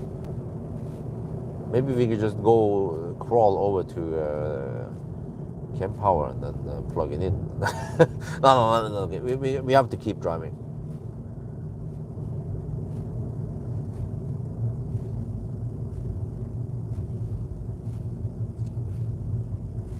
There was one time I actually died over here, and then I, somehow recovered. Okay, right at this intersection. Okay, 3 kilometers of range still. Oh, 17 kilowatt power limit. So every time you pull some power, the voltage drops. And that, but then now it's 19 kilowatts. So it keeps going up and down. So it makes sense because it's based on the voltage also. I'm not sure how it counts the power limit. I bet it senses the voltage, which means that a big voltage drop could trigger the kill. 2 kilometers of range left. So normally I don't notice this, but there is a slight uphill here. So if you die on the uphill, you can just roll down like I did with the F-150. Well, it's still 20 kilowatt power limit. Huh.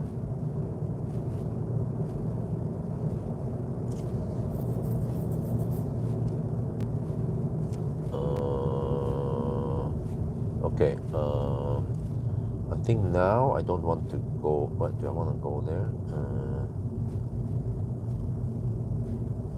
I mean, one good thing is that there is. Okay, you know what? Let's just go here. We have street lights here. I never noticed that in the daytime.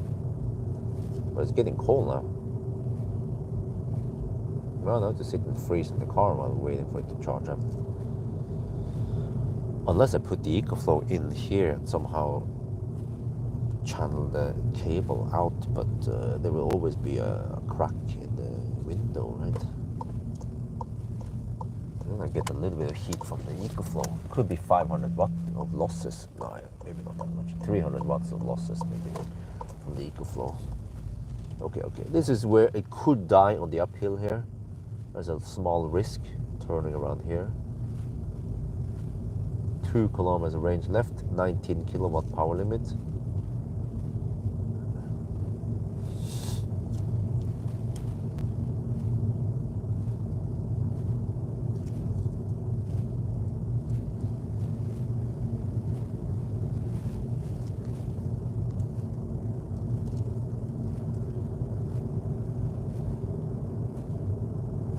"96 kilometers done now. Wow.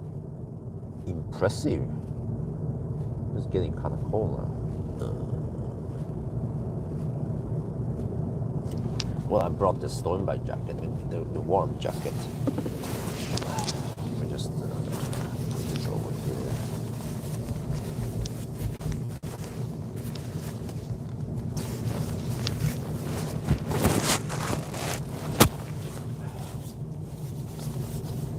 "1 kilometer range left." Uh-oh.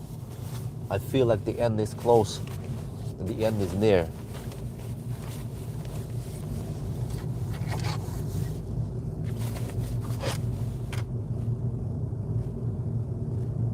I want to pull too much power here. You know, ideally I should run out of juice closer to cleavage. It's just a bit scary over there. There's an uphill. But I have to be lucky and so the stretch I always end up with is usually the safest spot around here. Okay, 1 kilometer range left.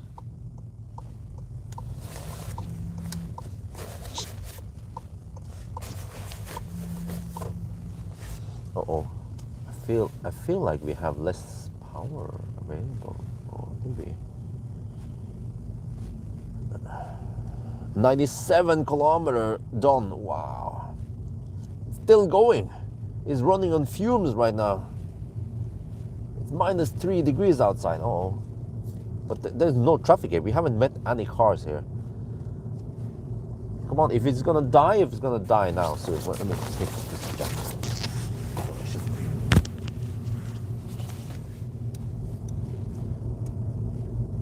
Still 19 kilowatt power limit, really? I mean, I want to try to floor it and see, but then if I floor it, then the voltage will drop and then the car will just shut down or open the contactors. Come on, come on. 1 kilometer range left on display, at least. This is where I turn around here instead, because I feel like we're gonna die soon. But on the other hand, if we die, then where do we die usually? Oh, 0 kilometer, 0 kilometer. Okay, that's it, that's it. Sot.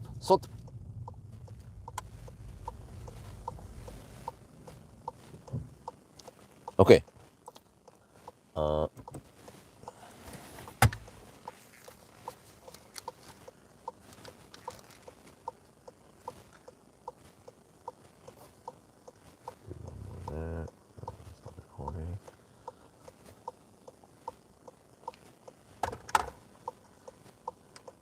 Oh shit.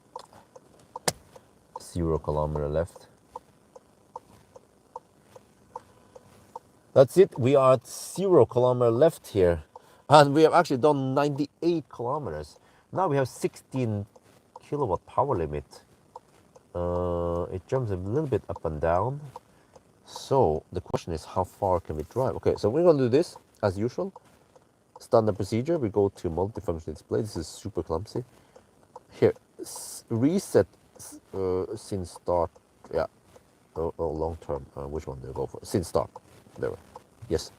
So now we go back and you will see that we reset this. We still have the long term since we started. Well, actually, yeah. I will also write down this because this will be what I should count as the degradation test. But now we continue and drive.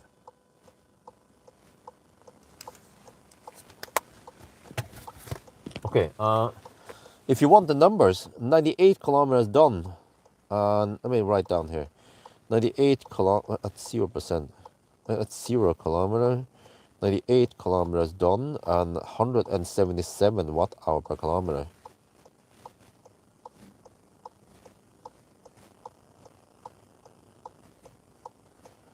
That is 17.3 kilowatt hour. Last time I tested, I got 16.7 kilowatt hour. Oh, I got actually 0.6 kilowatt hour more this time.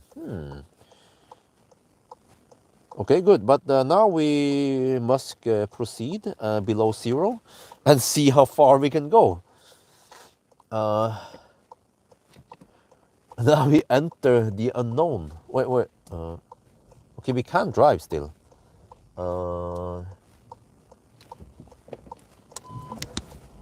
Wait, where's the... okay. So then I turn around here instead.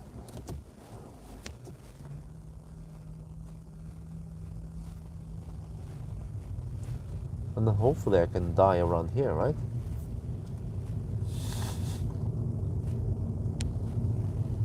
So how far can you drive below 0? Well, it could be that 0 kilometer is 0.5 kilometer and then it's 0.5%, but cars gonna report it as 8.8% now, state of charge. Wait, so if we got 17.3 kilowatt hour and the car claims 18.5, so maybe there's around 1 kilowatt hour buffer below 0. But I have to pay attention. It was 8.8% because it means that possibly when we charge it back to 8.8%, then the car is at 0 or whatever. Yeah. Okay, so I still want to pay attention to the power limit, and battery temperature is 12 degrees now. Is the car feeling a bit sluggish? But power limit seems to be linear. It goes up and down as it should when we regen or go uphill or whatever. 16 kilowatt power limit. There is no crawl. I mean, well, it's still turtle mode, but you can still drive fast-ish in turtle mode. 18 kilowatt power limit.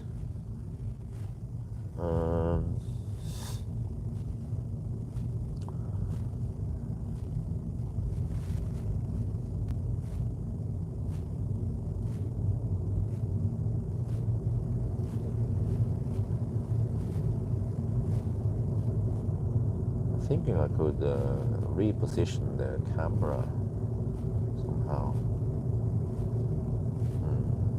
so you guys can see what's going on.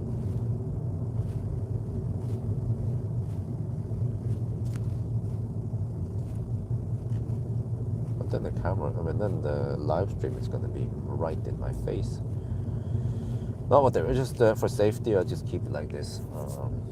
It's getting kind of cold in the cabin now. It's minus 3.5 degrees. Holy mackerel! It gets cold around here at night.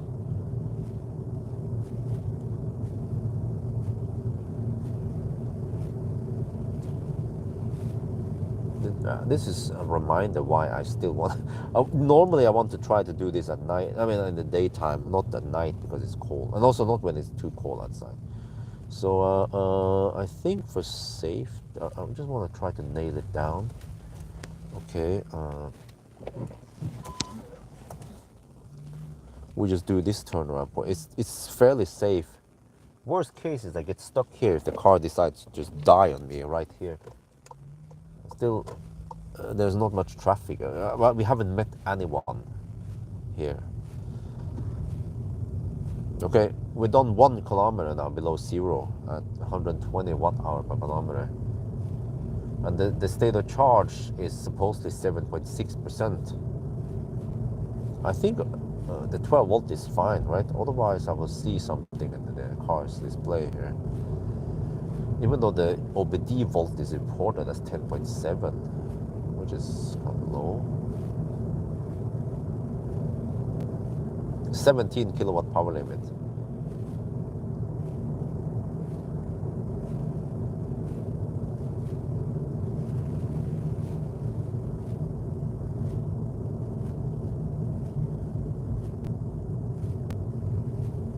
Yo, what's up? 16 kilowatt power limit, still going.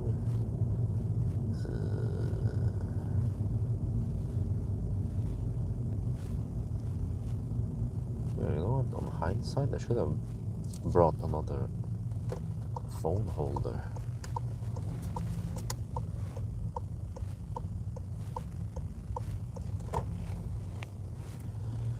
$14 kilowatt power limit, so it's dropping linear. That's good.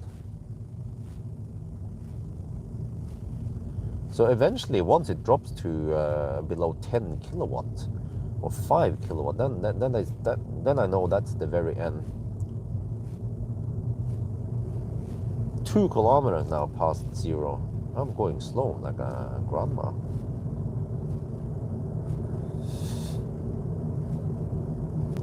Yeah, but the voltages, by the way, the cell voltage is at 3.4 to 3.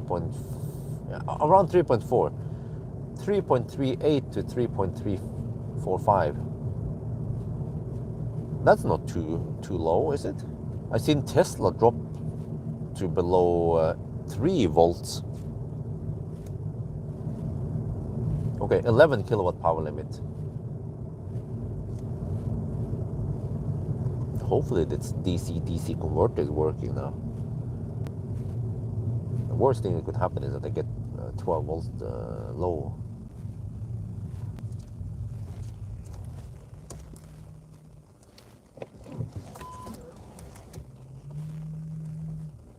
I'll get a little bit of fogging now. Okay, that's not good.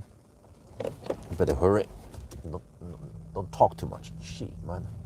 I'm creating moisture in the car here. 10 kilowatt. Uh-oh. Uh-oh. I feel the sluggishness. 9 kilowatt. Uh-oh. Let's get the camera ready.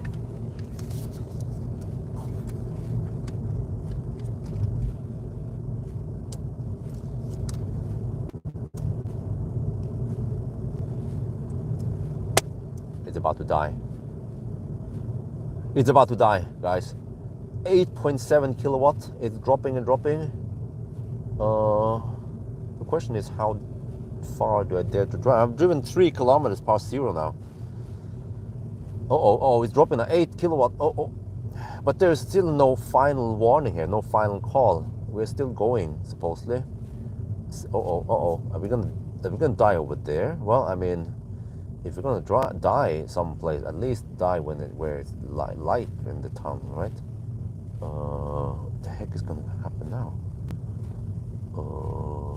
Oh, you know, if I turn around, I'm gonna turn on here, because if it goes slightly further down there, it's a slight dip.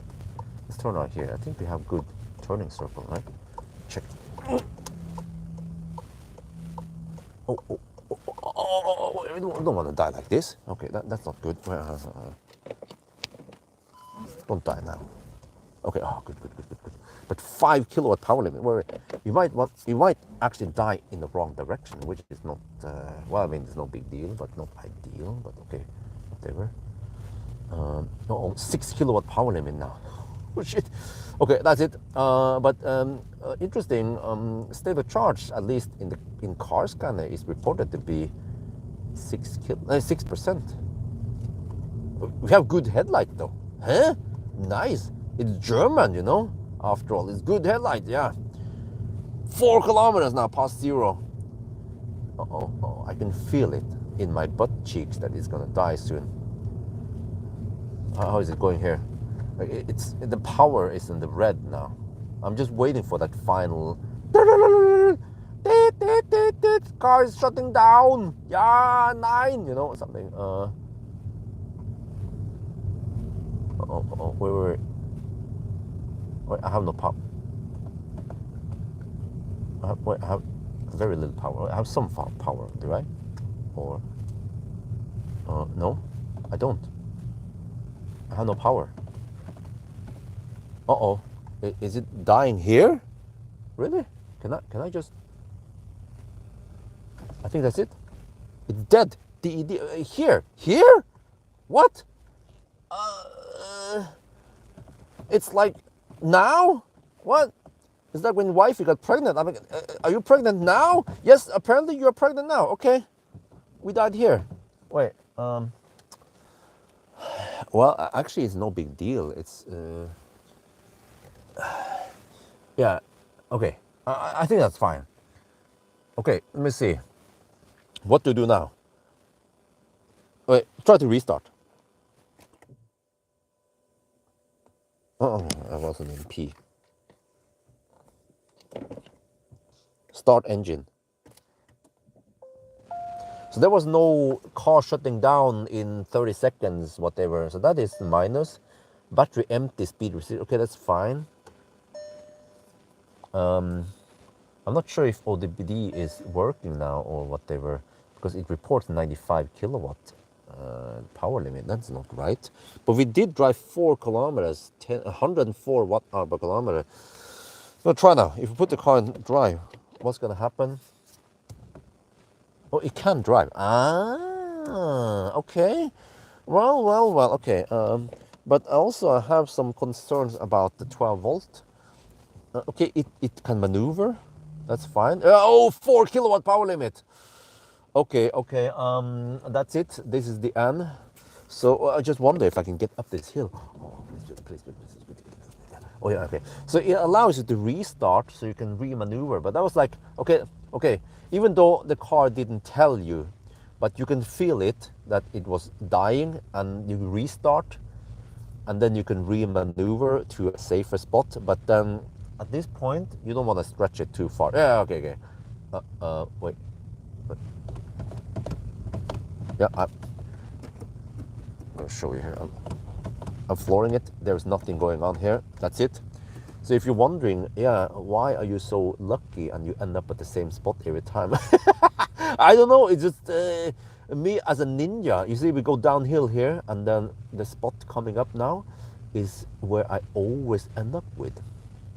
Here. You see, there's a little exit for the tractors to go there. So I just pull out here, so I don't get too. There, and that's how I end up here every time. Oh, it's cold outside, -4 degrees. Yeah, so that's now it's official. 4 kilometers, 103 watt hour per kilometer. Yeah, and then stats. Yeah, so 6.4%. All right, okay. Let's try to recover. I don't want to pull. The 12 volt might be discharged now, so you don't want to stay here and camp too long.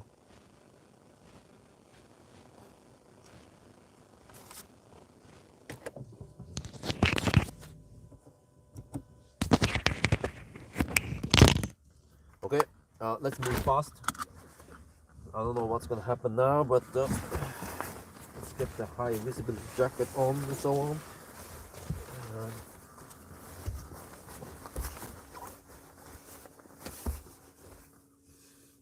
Well, first of all, the hazard lights.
Okay, I'm just setting up right now, huh?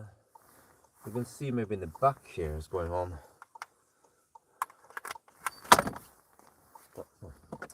Man, I should have used my gloves. I broke a nail, cracked a nail. I have to recover once I'm home. Okay.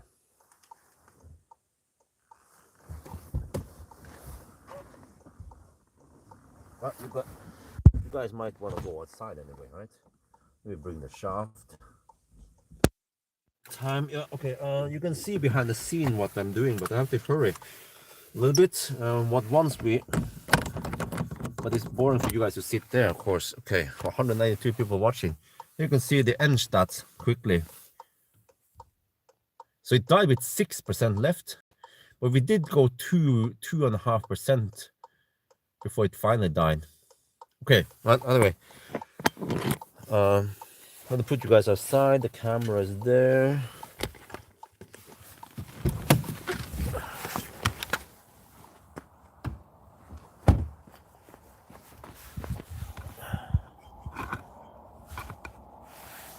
Put you guys there for now. I had to get actually now at night when I get the high visibility adjustment on. I'm gonna stay inside too long also.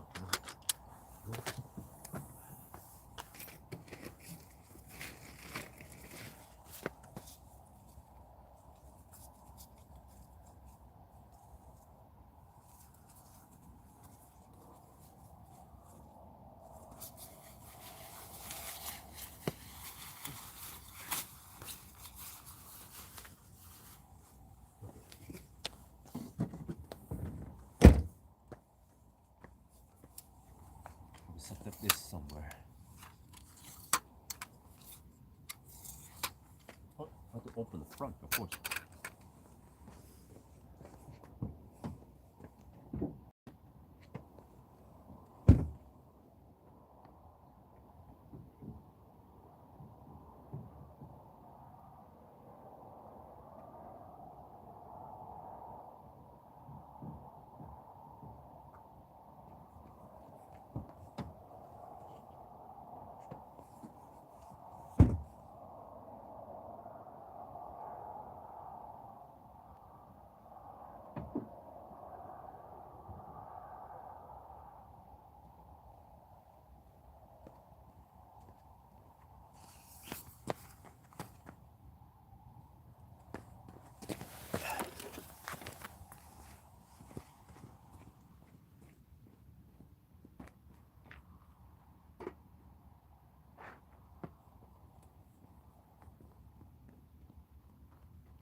Well, as always, I do this clickbaity thumbnail, and normally you guys would see something in the background in the Windows XP background. But it's totally dark now. I have two lights here shining. Yeah.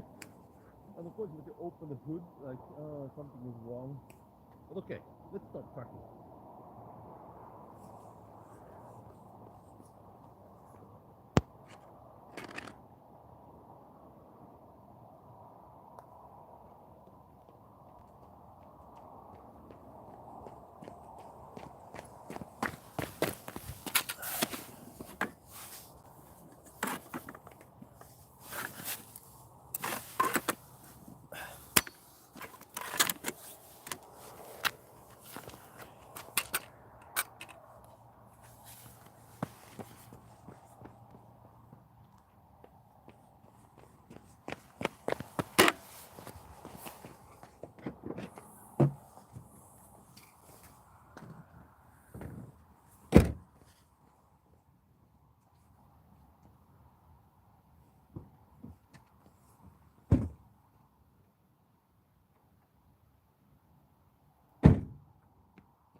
Okay, now we take out the safety equipment. We have two equal flows. Let me see, do I want to put the... Oh, actually, this is the master. And this is slave after the... I want to put the slave on the bottom, of course, that's how it works, right? Master on top. Connect them together. And then fire up everything. And get the charging going. There. Alright, get the charging cable up, close this so I can retain some heat, and start charging before the 12 volts goes too low, because we are actually discharging 12 volts slightly now by using the hazard light, but it's not that much. Plug in the shuko, activate the shuko, and then plug in this.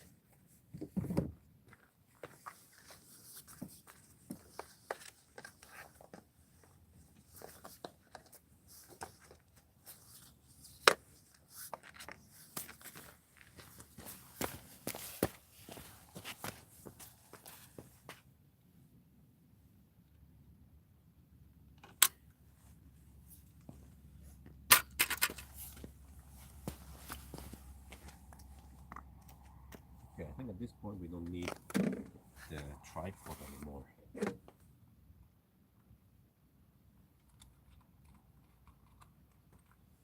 Let me just start packing that already.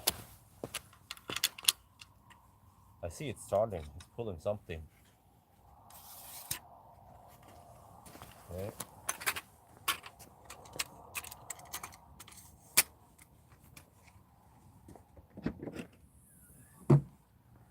I mean, it seems we have so much light here around here.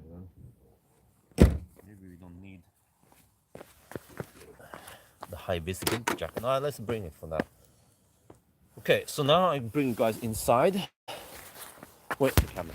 Oh, okay, put the knob there and then bring this inside. You guys can stay inside for now. Oop.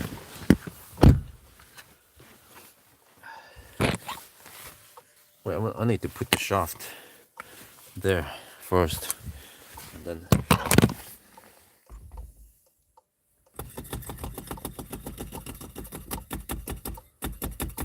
well, does it make any sense to charge just 5 minutes?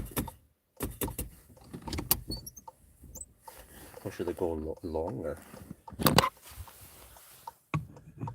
Okay, there.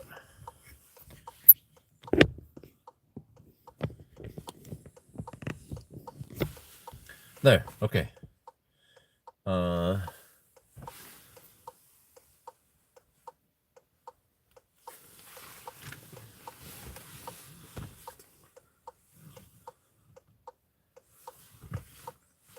I can just film outside first.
All right, we see the car displays 0 kilometer as expected, but here, okay. So this is a bit cryptic again because we don't see the charging power here directly. The DC link power is 48 watt, you know, but we can do the math. Voltage multiplied by current, so you're getting around 1.5, 1.6 kilowatt into the battery. And then it was 6.4% here. You see, because this is a tiny battery, then it doesn't take too long to get some percent up, and then hopefully we can drive. But this is not reported correctly, probably because we are plugged in now. So, well, maybe we should charge 5 minutes and then unplug and see what happens. Yeah, just curious now. I want to see if we wait a little bit and then we unplug. Then we can see if the power limit goes up or what, right?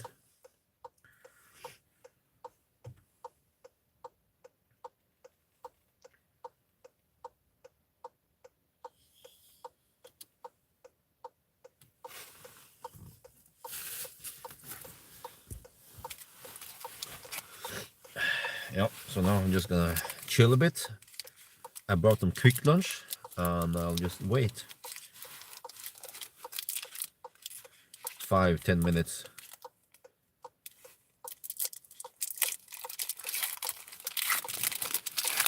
What, 7.2% already? I mean, the percentage goes up so quick here because it's a tiny battery.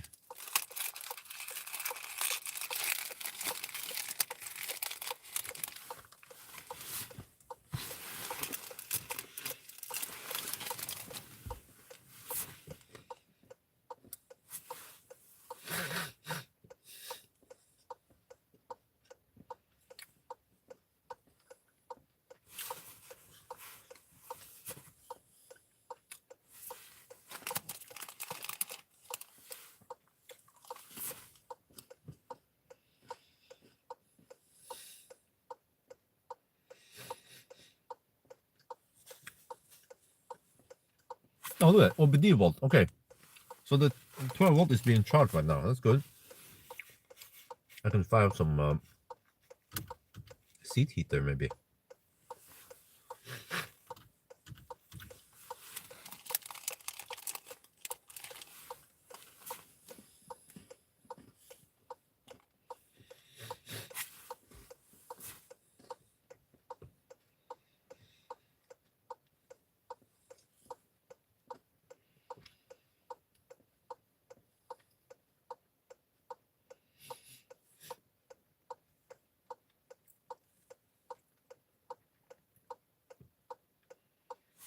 Yeah, the percentage goes up fairly quickly.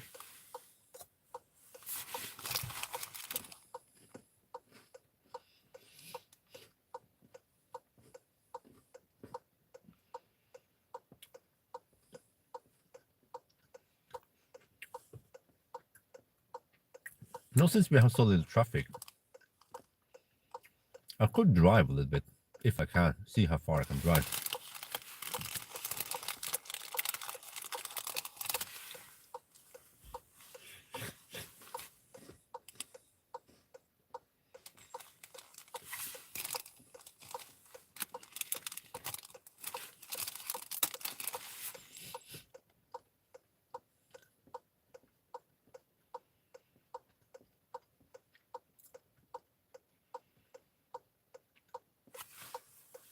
Actually, wait.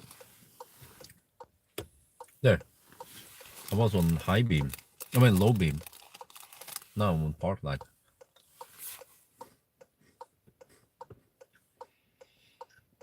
For safety, you want to put on the park lights. Also save maybe 50 watts or I don't know, 100 watts.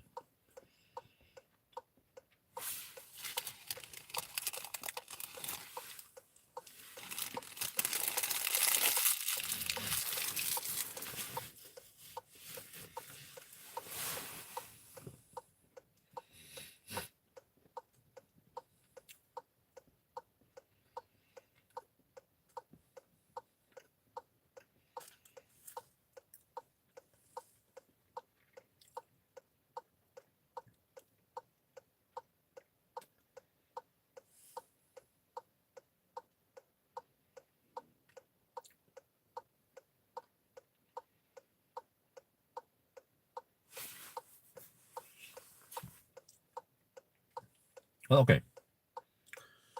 We charged a little bit now. Let's unplug and see what we get.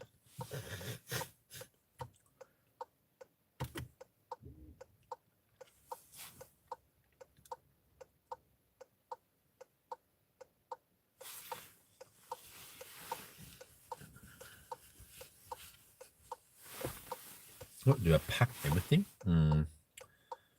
Should we move the car? Well, I could move 100 meters down the road. Still no traffic.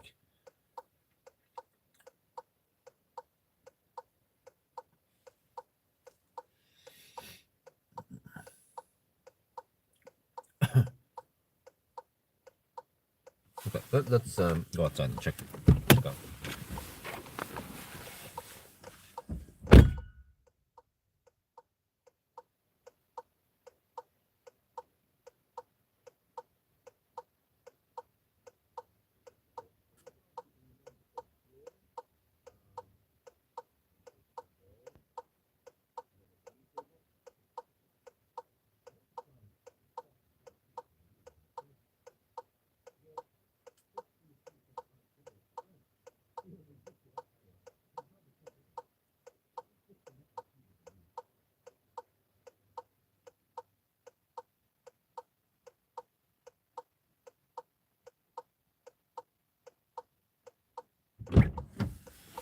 Okay, you know what? I think I wanna get.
Okay, let me see.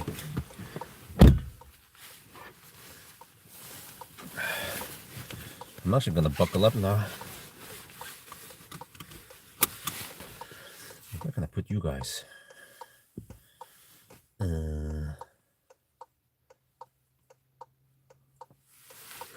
Okay, you know what? Maybe just.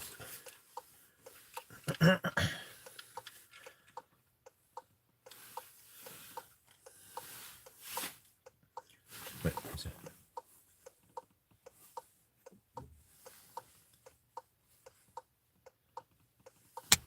try after 10 minutes of charging. Start engine. Does it go brick? Okay, I'm gonna turn off the hazard lights. Okay, 95 kilowatt power limit. That's just misreported. Comfort restricted. Okay. Okay, it claims 0 kilometers of range. Okay, that's fine. Oh, 17 kilowatt power limit. Hey, really? Okay, you know what? If you go to if you go to car here, this is super clumsy. E-manager. No, E-manager, my bad. Go to view, driving data. Yeah, we're at 4 kilometers. Let's just see. Just curious now. How far can you drive until the car dies again? Wait, I mean, we can maneuver. Oh, wait, I felt that. Oh, shit. Okay. The car died. Uh-oh. That's not good. Should I? Okay, maybe I should go back to the same spot. Can I put the car in reverse at least? Okay, so it is in this dead state now. So I think what we need to do is stop the engine.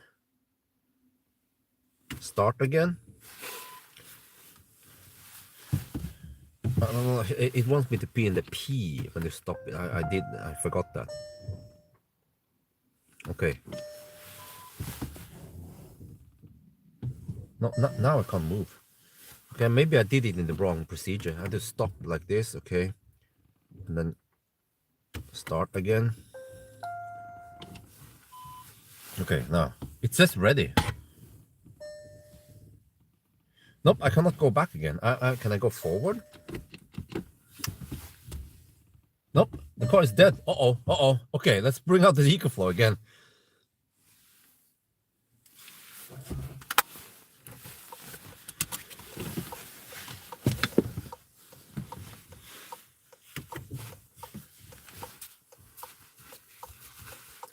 Now we need to charge up everything. I mean, charge it up again. Okay, at least we tried it.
Let me just leave the light on there. So now it is charging again. We don't see it. And, oh, I forgot to stop this.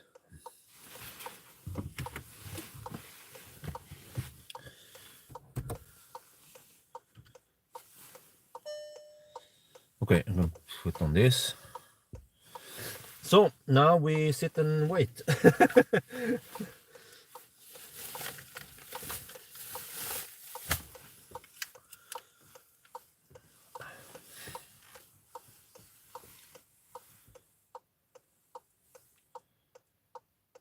Okay, now we sit and wait.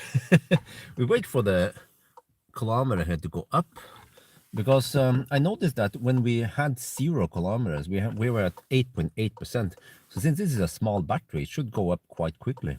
We're getting 1.5 kilowatt now into the battery, so shouldn't take too long, right? Okay. Technically, I would say that this car bricks because you charge 10 minutes and you should be able to drive. I mean, if we got, let's say 200 watt hour into the battery, we should be able to drive 1 kilometer before the car died again, right? And the power limit initially showed, was it 15 kilowatt, but then suddenly it just dropped. So, yeah, now we sit and wait.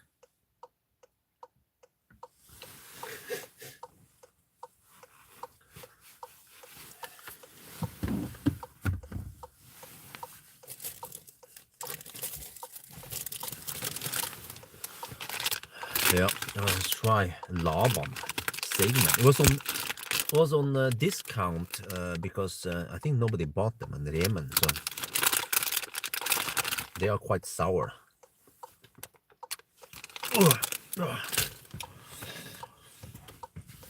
Now I can hang out and chat with the live stream. I still keep the high visibility jacket on. It's for safety in case I need to go out. And also remember to put on park lights. Yeah, you see,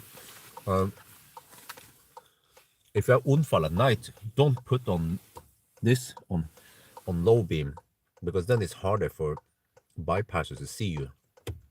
Put on the park lights and hazard lights.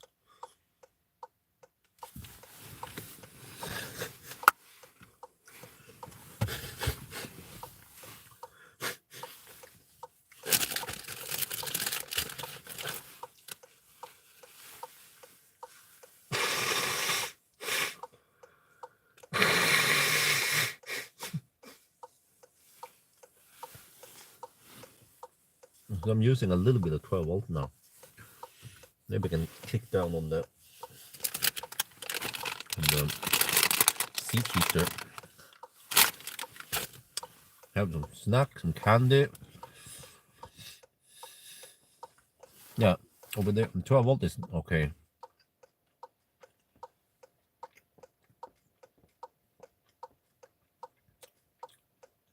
But once I see 1 kilometer range, then that might not be enough.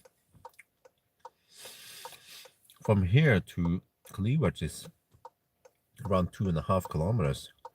Well, but we did drive 4 kilometers after 0. But they might not do that after we brick it. So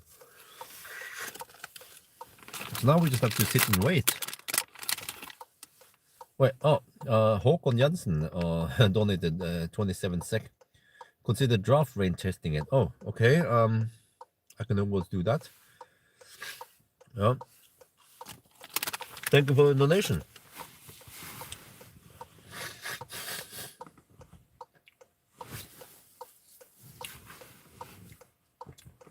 We could find a mother trucker at night now, but I also want to go back home so I can get some sleep. So maybe I could do that tomorrow, daytime.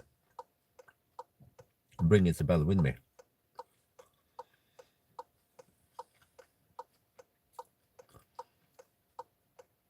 Yeah, so at 8.8%, this number here, once this number hits 8.8%, that's the 0 point on the way down at least. But it might not be that same point on the way up. So outside now, I left one of the lights on. Yeah, it's not too long anyway. LED lights on, so it's not pitch dark when I go outside. But there is actually some ambient light, or I mean the light in the door handle. Nice. Yeah, I did it 500 kilometer challenge in this car, this exact car. So I felt like I already tested a bunch of things here.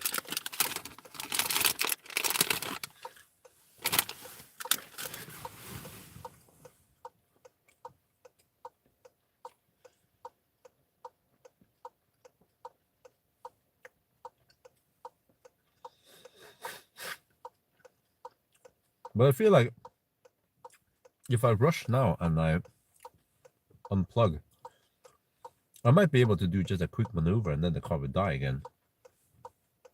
So you might have to sit there and wait at least half an hour before we try.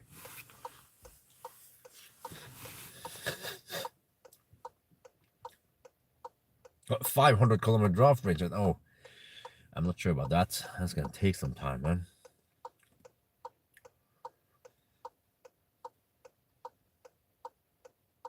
Oh, battery is cooling down. Oh, but I know at 10, even at 10 degrees Celsius, we get maximum speed, 42 kilowatt or whatever.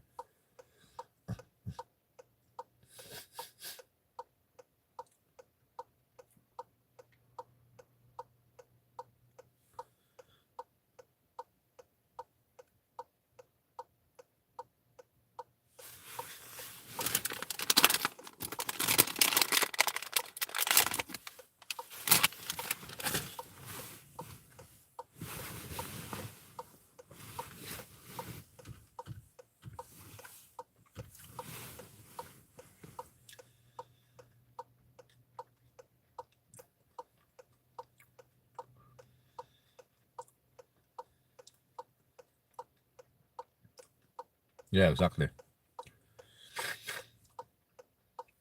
I'm super keen on the drafting test.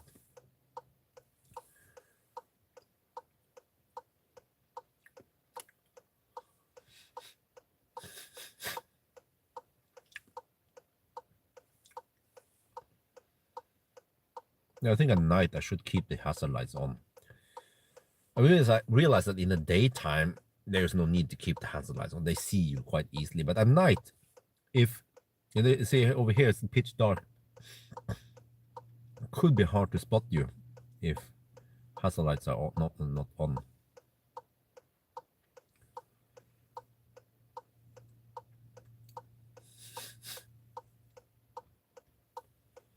Okay, let's see. Once it pops higher than 8.8%, will I see range indicated in the display then? I guess the car should be able to drive down to 0 kilometer again. So if we charge the 3 kilometer range, then we should have enough to go to cleavage, right? If I like Passat, I don't know Passat too much. 9.2% now. I'm still 0 kilometer here.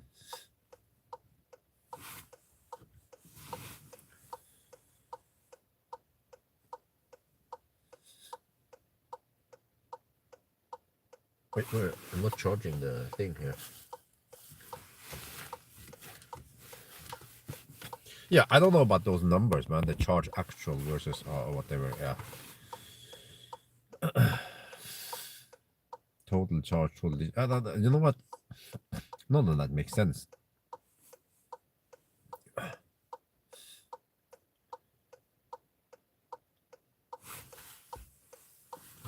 Never tested a smart for 2. No, I never tested them.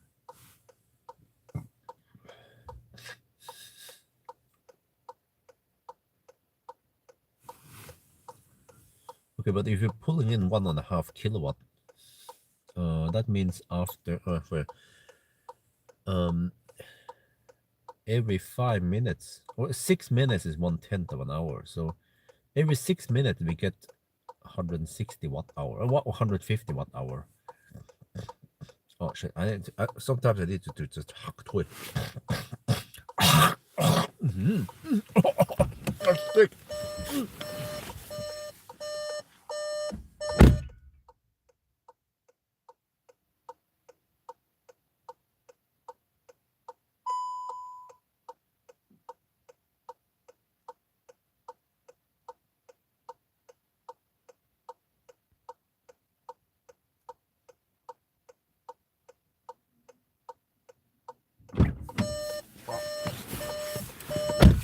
The EcoFlow is at 73 and 78%. There's still plenty of juice in there. I mean, if I empty the EcoFlow, I should get maybe 3 kilowatt hour into the battery, and that should be good for how much is that? 20% almost.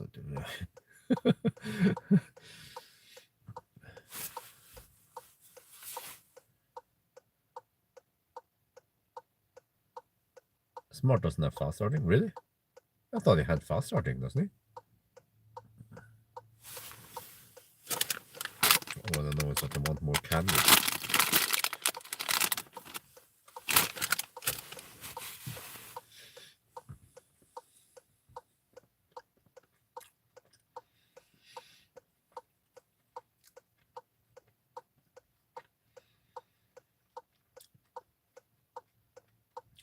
No, I should do a Zoe challenge one day. That's a real challenge. Because in Norway, there is very few 22 kilowatt AC by the road. You might have to seek to some shopping malls and stuff, and it has to be 400 volt. So some places might have 7.4 kilowatt, but that's single phase 32 amp, and that's not gonna work. Unless you bring a bucket, but then you are limited to around 3 kilowatt, which is dog slow.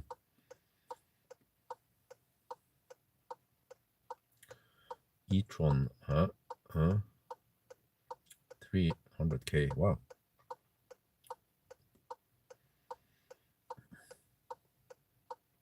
Lucid, no, not really. I had a quick test back then, but then that was it. Still 0 kilometer range. This is gonna take a while, right?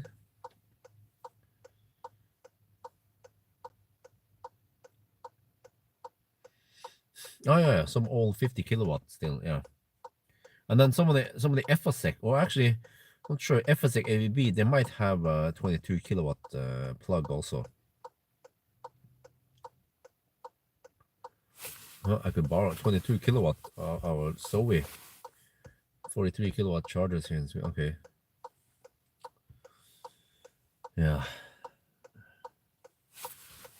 Well, I can power down this from now on the mic. Let's see. How is the battery here? 100%. Oh, let me borrow it. Let me see. Clear.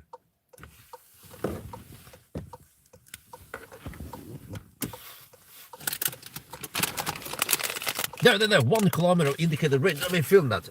Just as I disconnected the.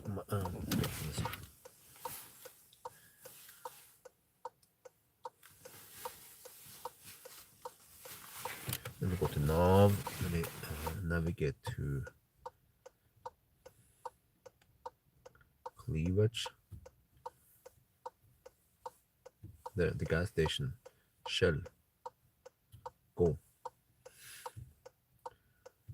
6.4. Are you crazy, man? What the heck, man? No, shit. Wait, let me see. My route.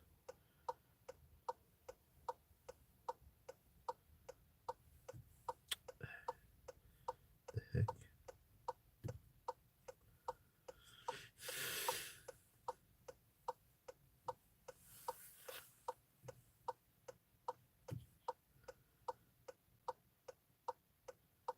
I chose the there's got to be one. The slow, the shortest route there. 2.9 kilometers. No, no, you don't need to turn around there. Okay, whatever. It's 2.5 kilometers.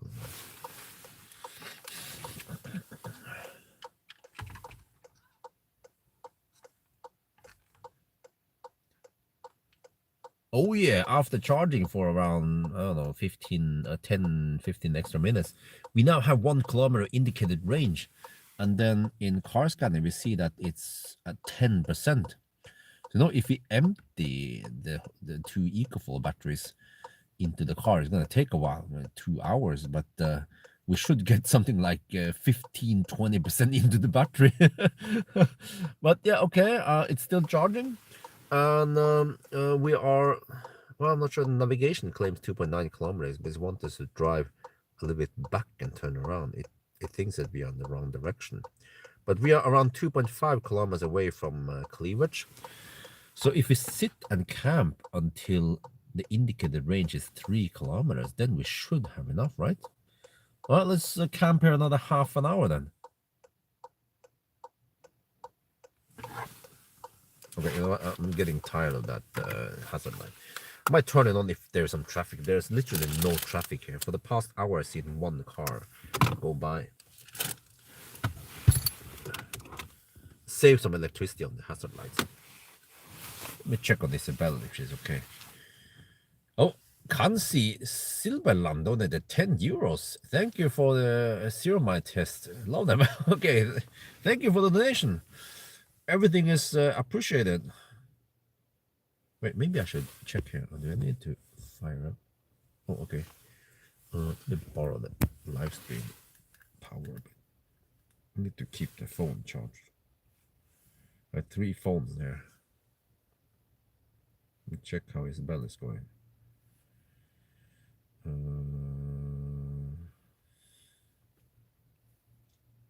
She moved slightly, but she's fine.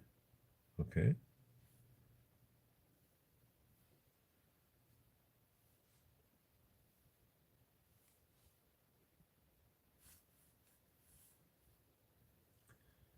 Okay, 1 kilometer of indicated range, so we just have to wait until we get 3 kilometers, right?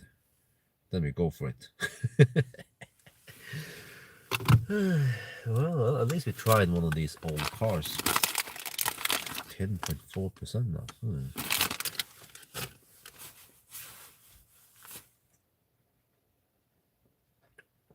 The RAV4. Oh, good question. I have to ask Valdemar about that.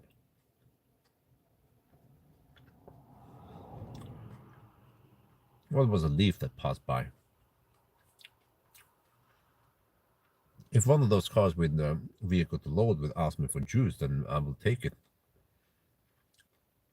But I'm not sure if the Shuka will allow higher than 10 amp. Yeah, this car is actually pulling 9.4 over 9.2 amps. But when I tried the Ford F-150, it was pulling only 8 something amps.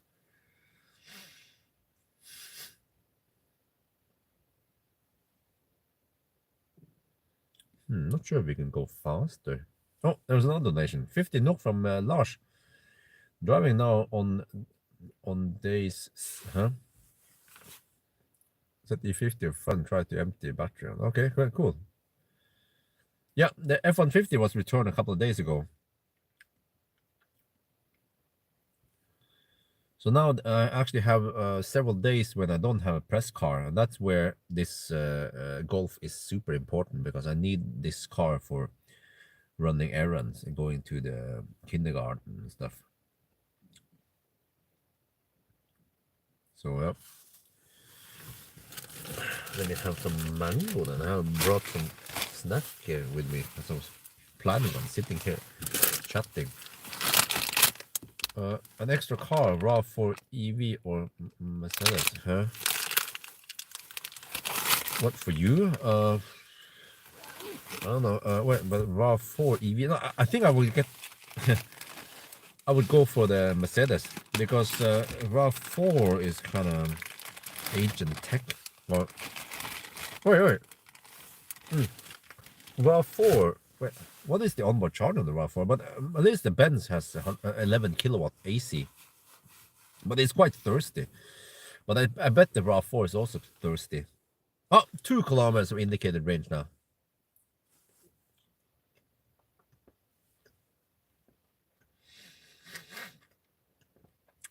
So what do you guys say? At 3 kilometers, we go for it? Don't want to wait too long. Well, the worst case is that we could die on the way there. And that means setting up, I think closer to Cleavage, there's slightly more traffic. So maybe I'll wait for 4 kilometers before I attempt.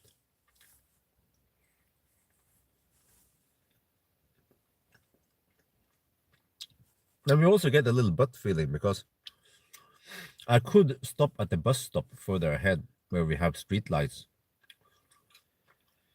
If I see that power limit drops below 10 kilowatt again, that usually means near sudden death. So actually, using car scanner is super useful, because you don't get accurate numbers via the analog gauges in the car. So if you want a Ninja it and go deep with your e-Golf, you just need the car scanner.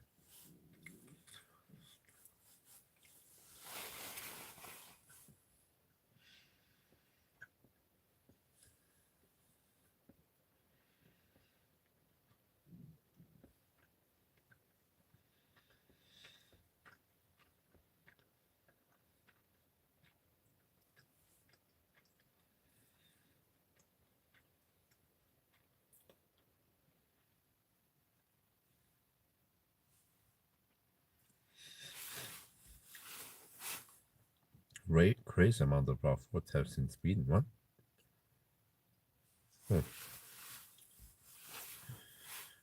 Mercedes has smaller high voltage but Type 2 and Deutsche interior.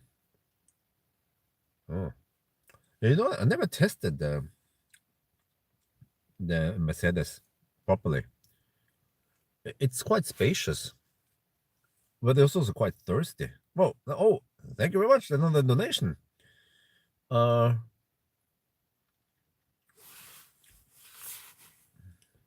first super, huh? What is? Okay, 5 Canadian dollars. Bought my first EV after discovering channel. Oh, cool. Would you consider used e-Golf good first-time EV owners? Well, it depends. If you don't drive that far, then it's okay. Now, we've proven it today that well, I've seen it over and over again when I test these e-Golf that they degrade well, or they didn't degrade that much. You know, they age well. Yeah, that's what I'm saying. This car has done a lot of kilometers, but yeah, e-Golf battery is good. It has low internal resistance. When you hammer it, it doesn't go crazy. I mean, it doesn't drop like crazy, unlike Leaf or Soul battery. Minus is that you don't have active cooling. Oh, 3 kilometers are gone now. Oh, so everything looks normal now. We're gaining kilometers. What else is it? I mean, it's a nice car. It has nice handling. It rides like a go-kart, but still comfortable. Okay space in here, so it's overall a nice car. I think the reason why I didn't consider buying it initially was because it's more expensive than Soul, but then I got a good deal on it from Elbilmek. So you know, if you can find a good deal, then it's a good car for the money. And what else is it? Yeah, it has nice interior. I feel like the interior here is better than the ID3. Yeah. So what else? Yeah, it has relatively flat charging curve, and I also tested. Yeah, you know, I should document more of this, but the battery temp here, I tried to plug in at 9 degrees Celsius, and it received full power. So it seems like it has enough cobalt to perform well, the battery, whereas freaking what was it? Leaf, freaking Leaf battery, man. Leaf battery needs to be something like 25, 30 degrees before you get full power. And that's right before you rapid gate. So Leaf battery is horrible. It heats up too fast. It rapid gates. It requires high battery temperature to get okay speed. Soul battery is slightly better. It can also receive full power at around, I think, 15 degrees or something, but it heats up quickly. But it has active cooling, no problem there. But I tried it with Soul. When I hammer it in the 110 zone, it seems like something weird happens. It just, the battery drops much faster if you hammer at 120 kilometers per hour versus just 90 kilometers per hour. But the e-Golf, it's like, well, okay, you go faster, you increase the consumption, but the losses doesn't go through the roof. I suspect that that's the problem with Soul, is that when you hammer at 120, it's a bit boxy, and the battery chemistry is not as good as e-Golf, then you get significant losses in addition to the increased consumption. You know what I mean? Yeah. I spend a lot of time with the e-Golf. A lot of time e-Golf also, but also a lot of time with Soul, and also Leaf, man. Oh.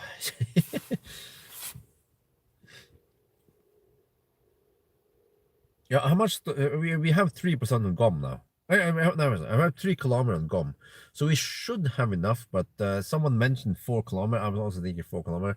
It doesn't take that much extra time. Maybe just 10 minutes extra time to reach 4 kilometers on GOM, and then we go for it. Because worst thing, I mean, what could happen is that we run out of juice again on the way to the gas station or the fast charger, and then I just have to pull out the EcoFlows. It's just extra time to pack and unpack. Plus that this could happen in a not so safe spot in a curve or something, you know, a place where people don't expect the car to be stranded at night. But where we are right now, it's super safe because it's a straight line, a long straight line. So I don't even bother. Oh, that 4 kilometer range. Okay, let's get ready.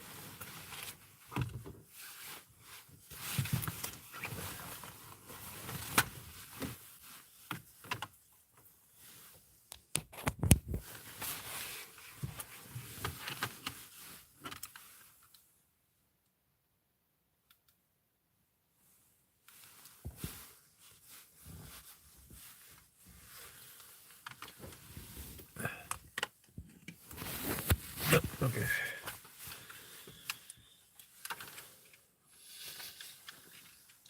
No, the charging car scanner is not correct. It's not the same as what is reported in the charging screen, for example. All right, we have 4 kilometer on GOM. I think that's enough. We have a little margin. So again, we're going only around 2.5 kilometers. And yes, now we have 11.6% or, oh, the battery has cooled down. Oh, that's not good. Okay, so hopefully this is enough. Let's unplug and go for it.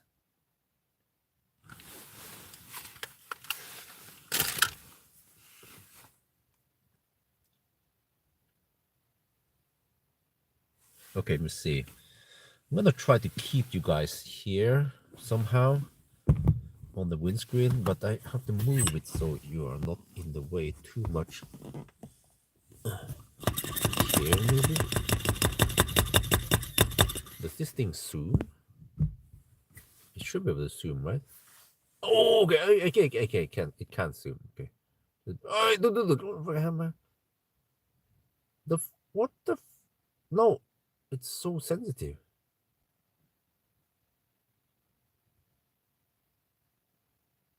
There. Oh, okay, there. Yes. Yeah, I can have you guys here. All right. Let's get ready. Let's go for it. Get the clothes on. I don't think I need hazard lights now. It's fine. I mean, high visibility because it's actually blocking the mic slightly. Oh.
Okay.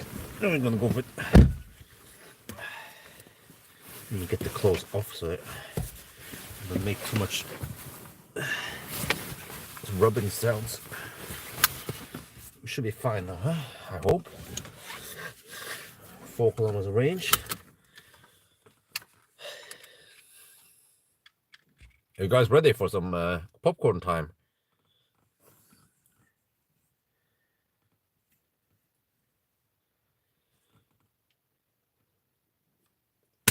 Trying to go for it. Okay, start the engine. All right, let's see.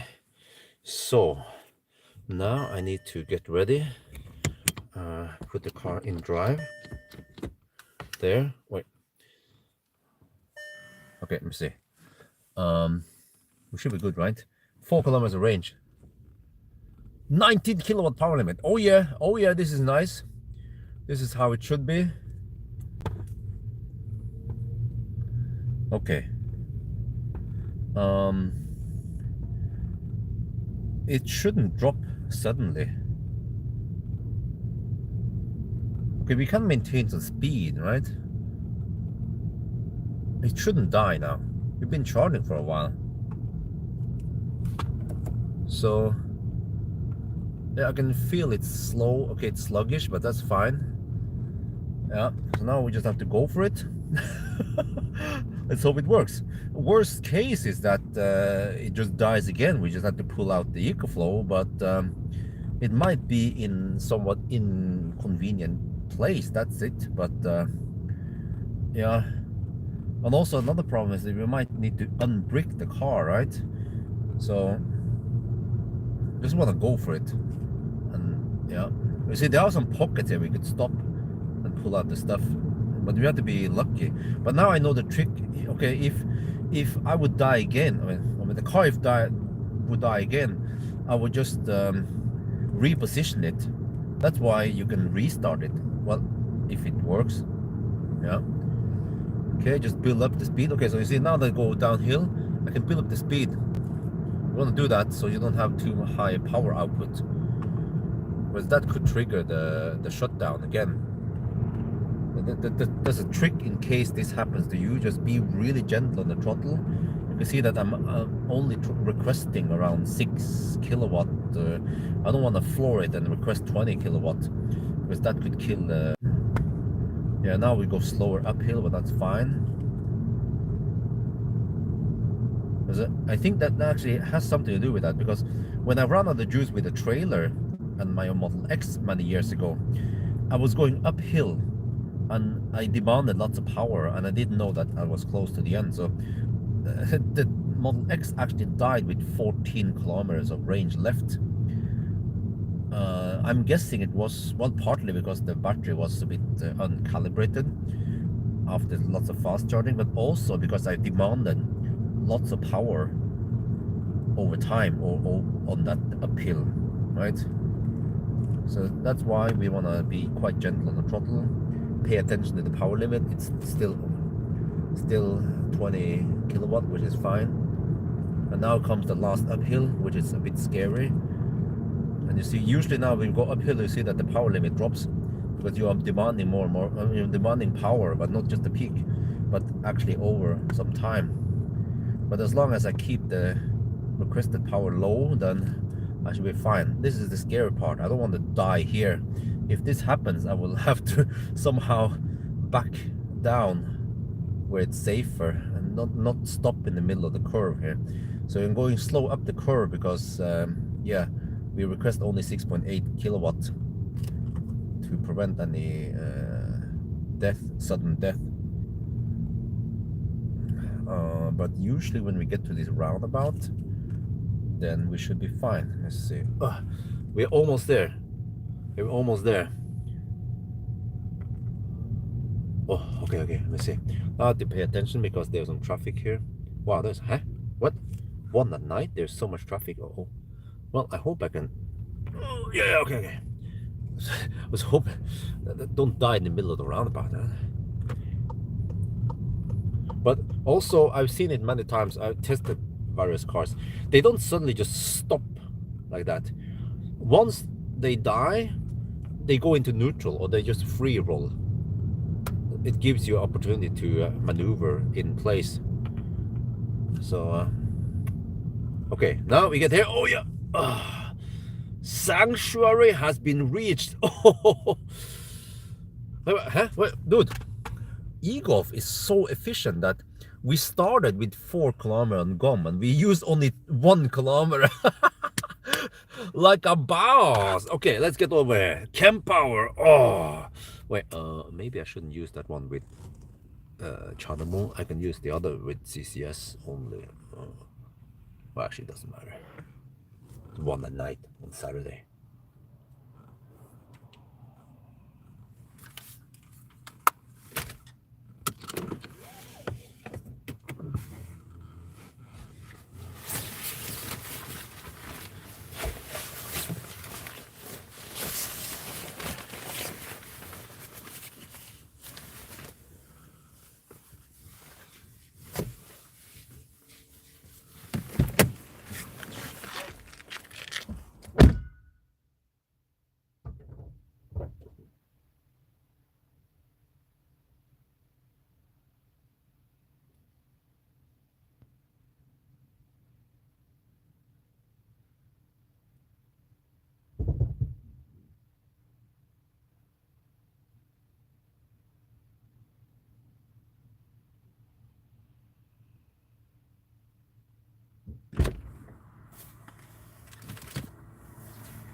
Let's do this.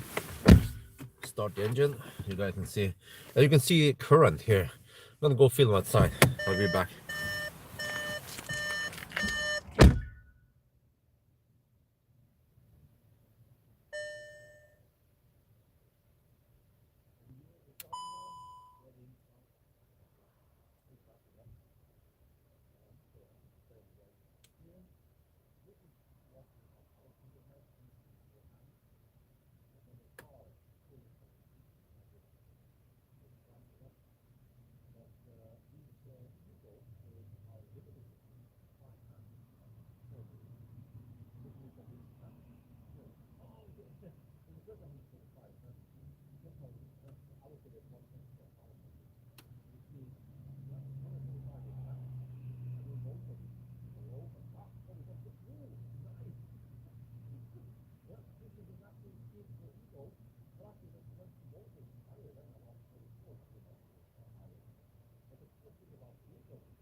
Okay, let me see. So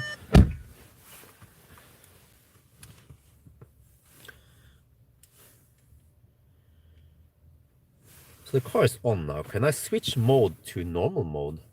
Oh, I can! Auto! Because this is a Taycan, I can have heater on with low state of charge. Like a boss! You know, why am I excited about this? Because many cars from this era, like a freaking Zoe, doesn't allow you to run the heater while you're fast charging on the freaking Zoe. But yeah, what about other cars? Soul can actually also run the heater. But yeah, look here. So this is pretty cool. Even at 10 degrees Celsius, I think we had over 9 degrees when we plugged in. Even at 9 degrees Celsius, we get maximum speed. The current is 140. When you guys saw on the chem power, that was pulling from the charger, but we are now pulling a bit. Yeah, 115. Okay, if I stop heater, then maybe yeah. So the heater steals some of that current because the plug is limited to 125 amps. Yeah, you cannot pull 135 amp and then 10 amp to the heater. Yeah, so this is just ancient German technology. But I believe that e-Golf was one of the first cars to get CCS plug. Yeah, in 2013. Wait, was it? Yeah. Well, actually, it was E-Up that was the first CCS car, and then the e-Golf was one of the other following cars with CCS. So. Yeah, awesome. Now we are good, right? No problemo.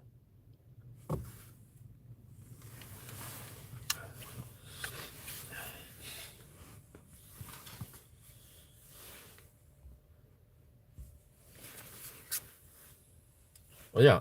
Wait. Let me start the heater again. Oh, so this is a bit minus. If I want heater, I need to sacrifice some of the battery power.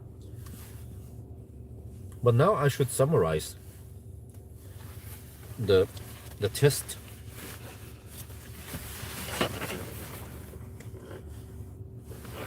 Actually, now that I'm waiting, I can go back and do a little cleanup in the back, in the trunk. Now that I'm sitting here anyway.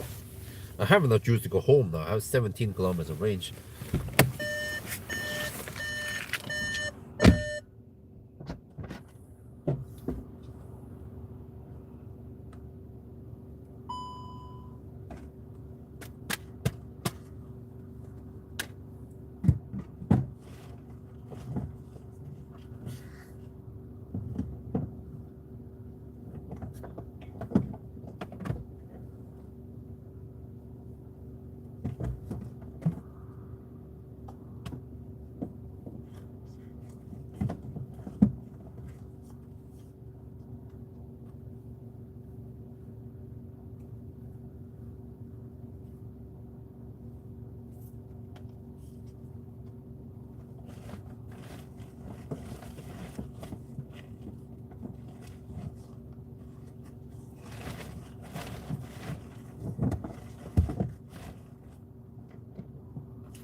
nice and toasty in here. Okay, so all good.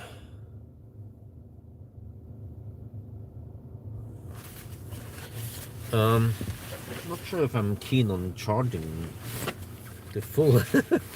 Well, actually, I kind of want to show how awesome the charging curve is. I'm just gonna check. Now that we have heater and everything going on. Okay, copy link.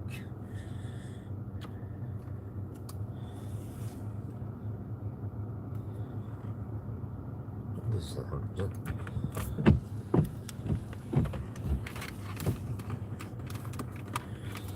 I need to do some stuff there, and then let me see. Have you guys back here?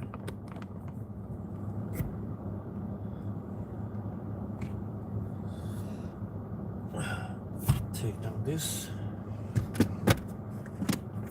Wait, that's the other shaft.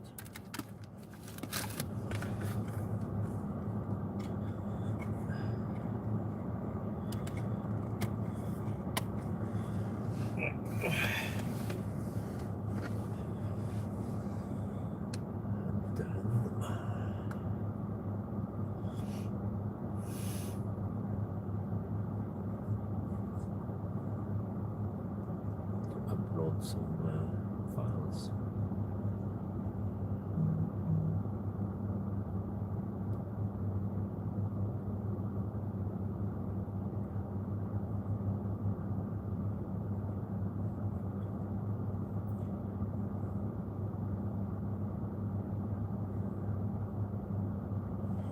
Okay. Oh, no, sorry. I'm gonna post this link.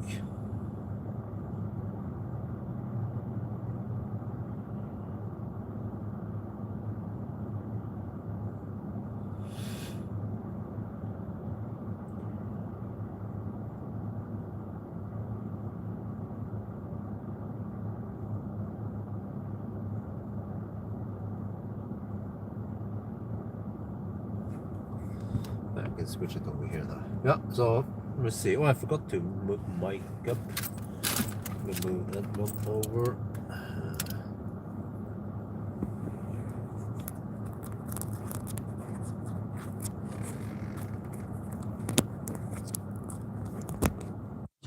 So let me see. In a way, it was bricked because it couldn't move right after. Well, do we say this was bricked? No, because I think we should allow most cars to charge a little bit before you start moving. So we didn't charge that long, right? Or I think it was almost an hour. But as soon as we got some kilometers going, then I think we can drive. So I wouldn't say it was bricked.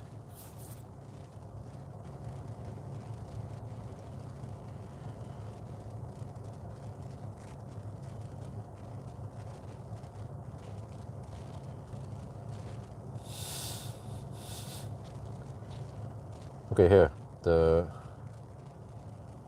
Pawel link. There, yeah, now you guys can check out.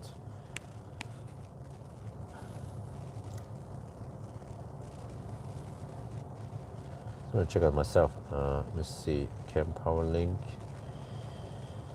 I want to see. Okay, it started at 2%. Wow. Huh.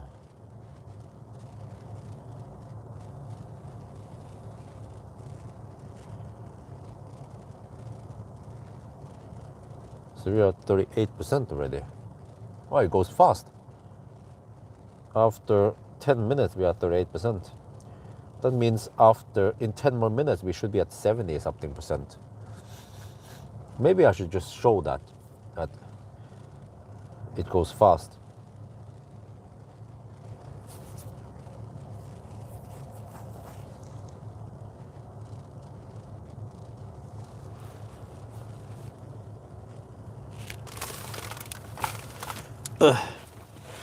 But I also want to go home and get some sleep.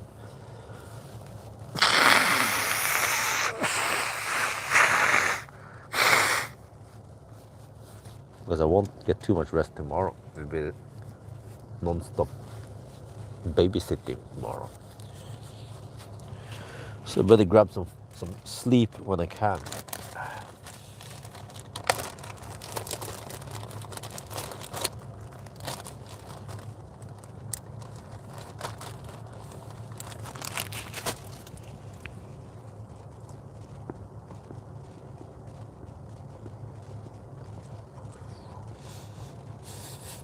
Oh man.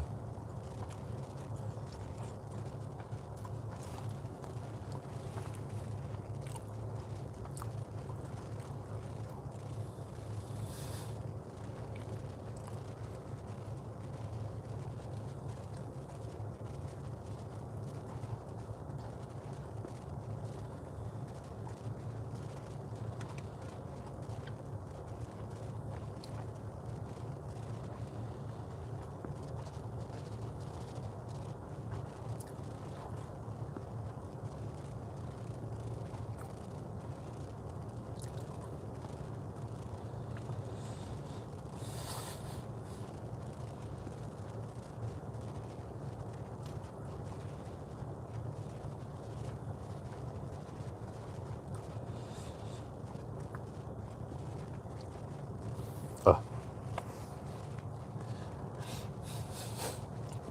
Well, we're almost at 50%. I mean, it's a small battery, so charging it at 40 kilowatt. Oh yeah, I should mention the degradation test. I measured again, and somehow I got more kilowatt hour this time than previously.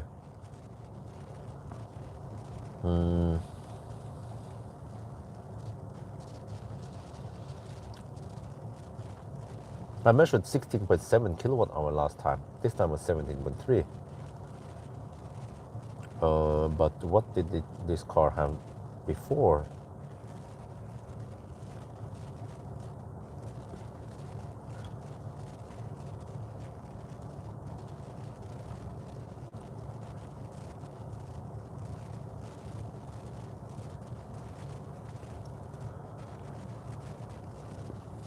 Okay, degradation test. Let's look at my own data here. Where is that e-golf?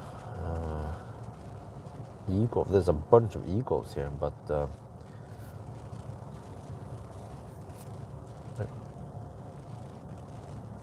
have to find the right one. Huh? What?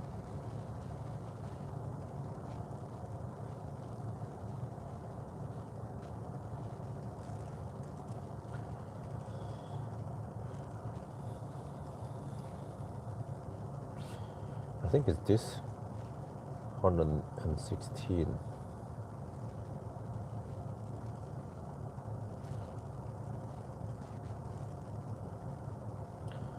Well, this has 116,000 kilometers, and then this has 138. Yeah, I think that sounds about right.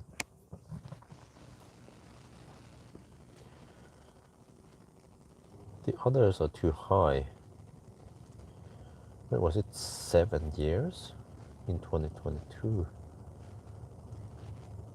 Oh, I said 11 years old. I think it is 10 years old. Look at the vognkortet. First time in 2014, July 2014. So it is kind of 11 years old then.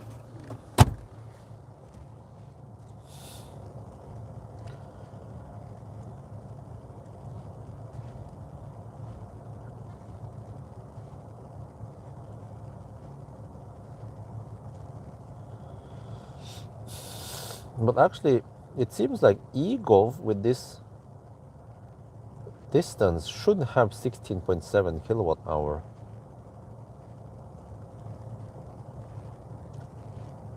Well, EL 40328. That's not what I have, is it?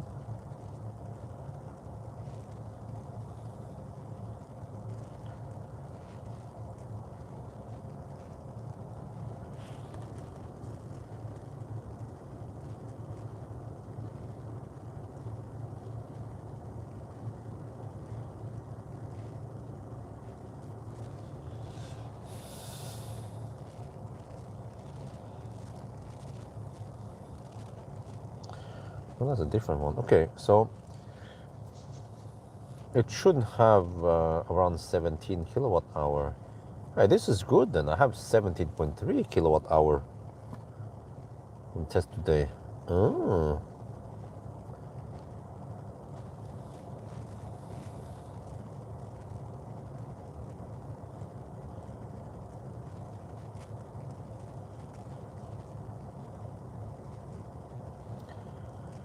At least I claimed 20 kilowatt hour when it was new.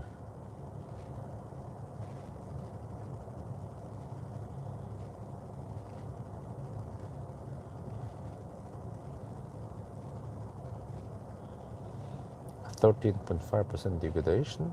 Let's see.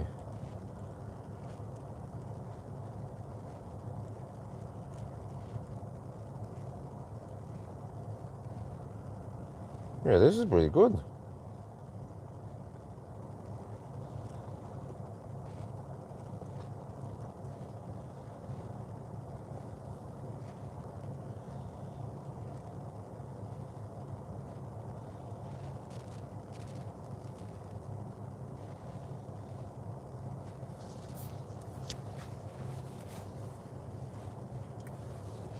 Okay, let me check the chem power session. Yeah, look at that. 64% and still for it's flat. It's actually increasing the speed as we go up now.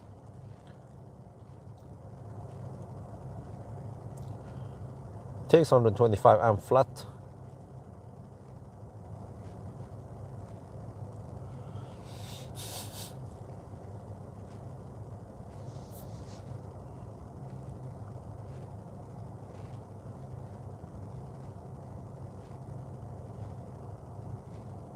Huh? It claims 12 minutes to 100%. Wow.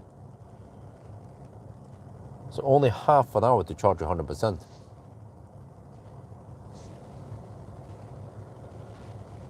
The car, at least I claim 20 kilowatt hour, but I don't know for sure. But I've seen EV database claims 20.5 kilowatt hour, which could be what they get from the manufacturer. And then with a little bit of losses, then the actual kilowatt hour you get out might be 20 kilowatt hour. But think about this, 12.5% degradation on this battery that has done a lot of cycles. It's a tiny battery. It's very impressive. Yeah. So I think these Golf batteries, they age well. Even if you buy an old e-Golf like this, no problem. Age seems to be not that relevant. It seems to be kilometers, which is directly connected to, or I mean, number of cycles. So if you look at kilometers or odometer, that's, you could almost translate into how many percent you have left, or whatever, or percent degradation.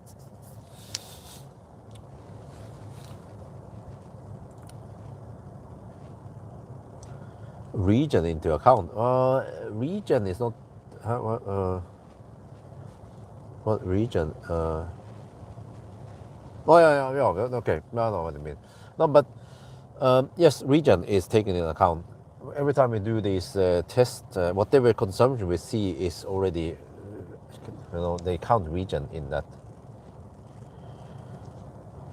Gonna pay attention here. It should throttle soon. I'll record this.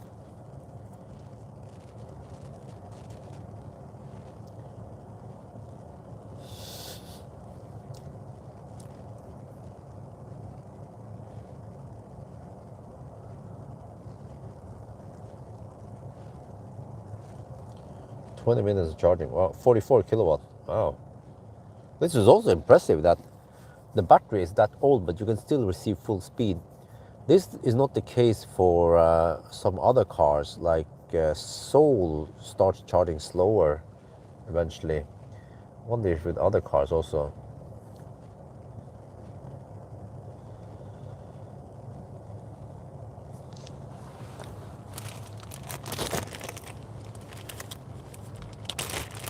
Can you change most used cells equal for, huh?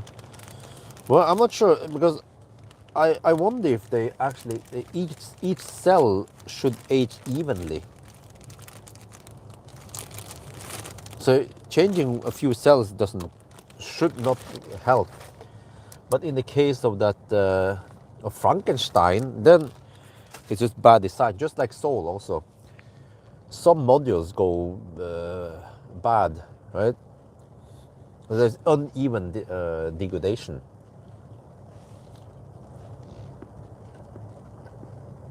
Well, now it starts throttling.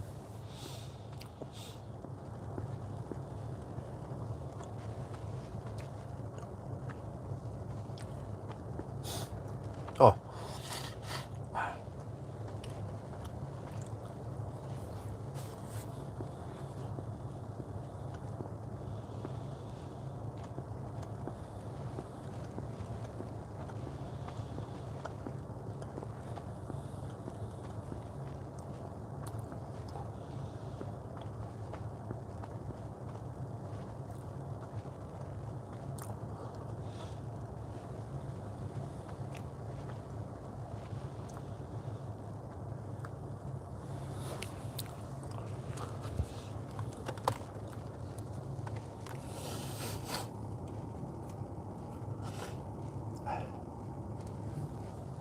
Okay.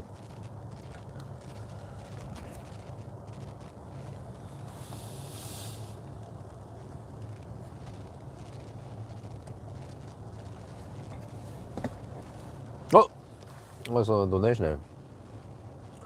Alex donated 10 euros. What are you eating on? I'm eating dried mangoes from Thailand. I'm actually almost out of mangoes here. Hi Björn, me and my mate, we met you last year on Ionity Dal. Oh, okay, maybe you remember too. Oh, I remember you guys. Yeah, there was a 38 kilowatt Ionics. Yeah, it charges kind of slow-ish, but still fine, right? The problem with classic Ionic is that you have to charge more often, but you only charge around 20 minutes, so you don't have time to do anything. Whereas with the new Ionic, you can actually chill for 40 minutes before you go a longer distance. No, but that's fine. That's fine. It was cool meeting you guys. It's always nice to see some Ionics on the road. But okay.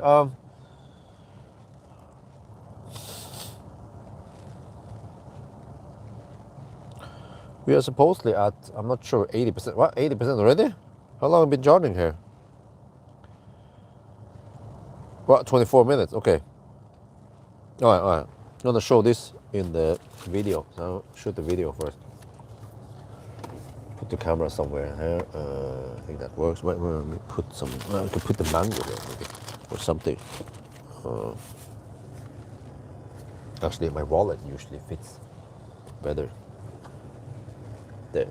Okay.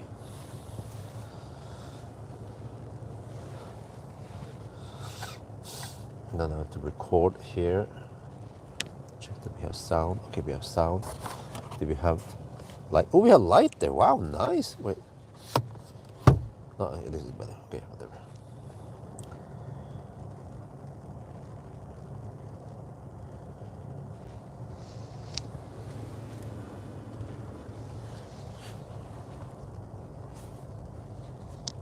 Showing the cam power screen.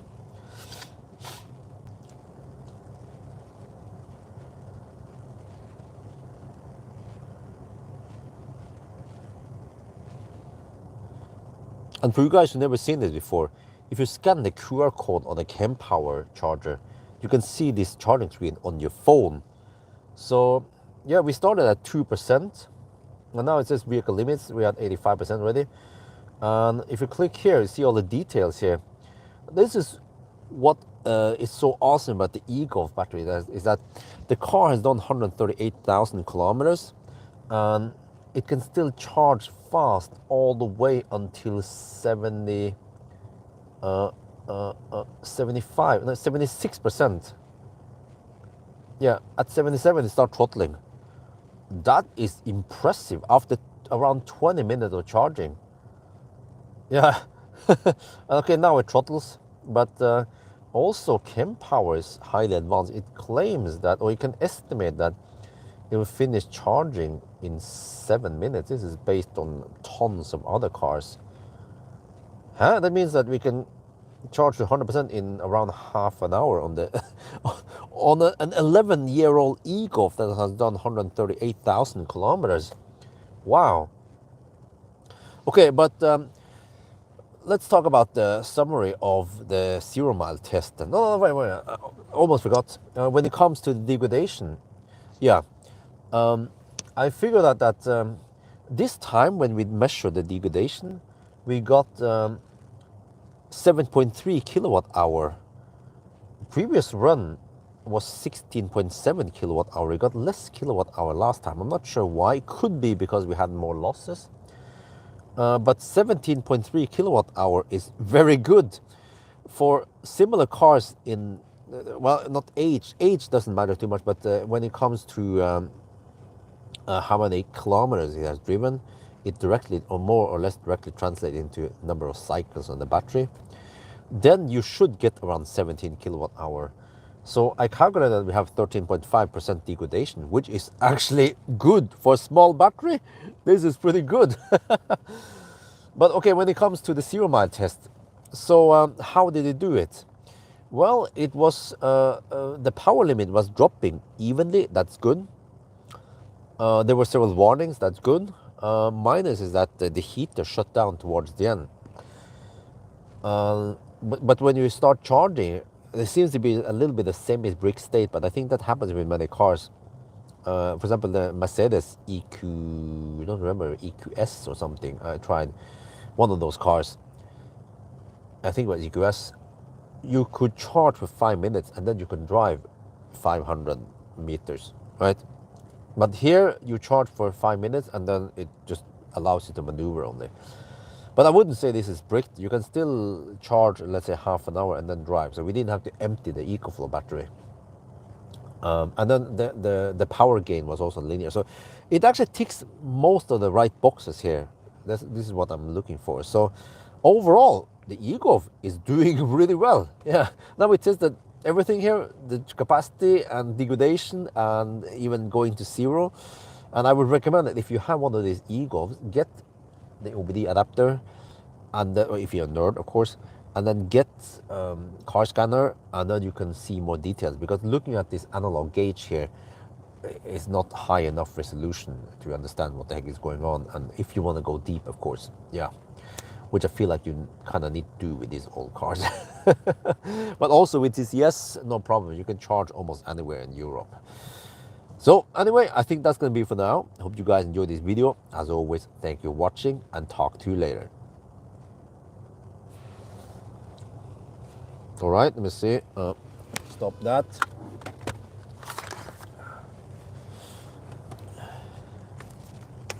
Well, we're almost 100% now.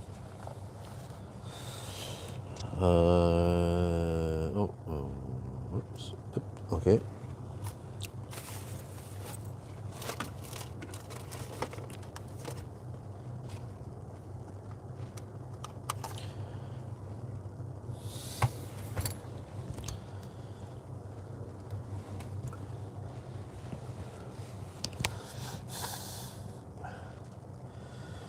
Let's see.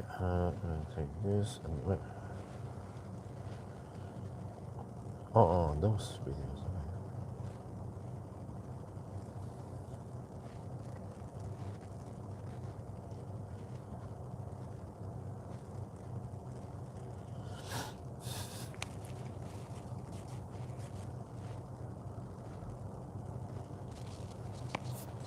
Let's see. Well, we are 92%. Wow! It charges pretty fast to 100%. I'm kind of tempted to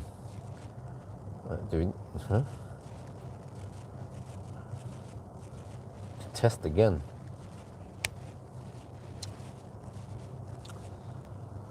But it's going to take another hour. I should get back to bed. But the battery is warmer now. We are 20.5 degrees. Will we get more kilowatt hour out of the battery? But it's also cold outside. Oh, whatever. I'm probably just gonna go home. I could do a test tomorrow, drive for an hour, right? Do another dig a day, but whatever. I think I'm done. So, do you want to wait for 100%?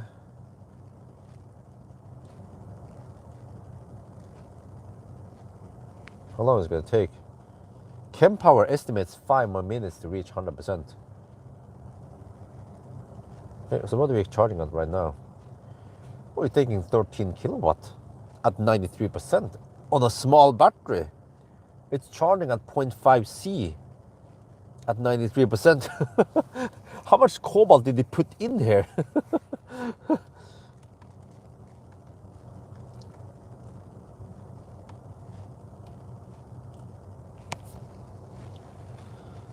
But, I have to say it's performing quite well for an old battery, small battery.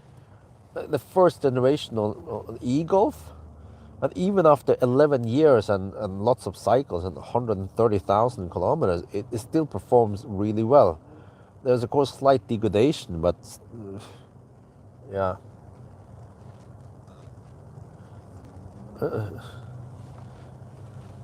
Wow. Yeah, I mean this is very good. Like, uh, lots of driving and just slight degradation, and the car is quite future-proof because it supports CCS. The only minus is that it doesn't work with supercharger. I don't know if they're gonna fix that ever, but yeah.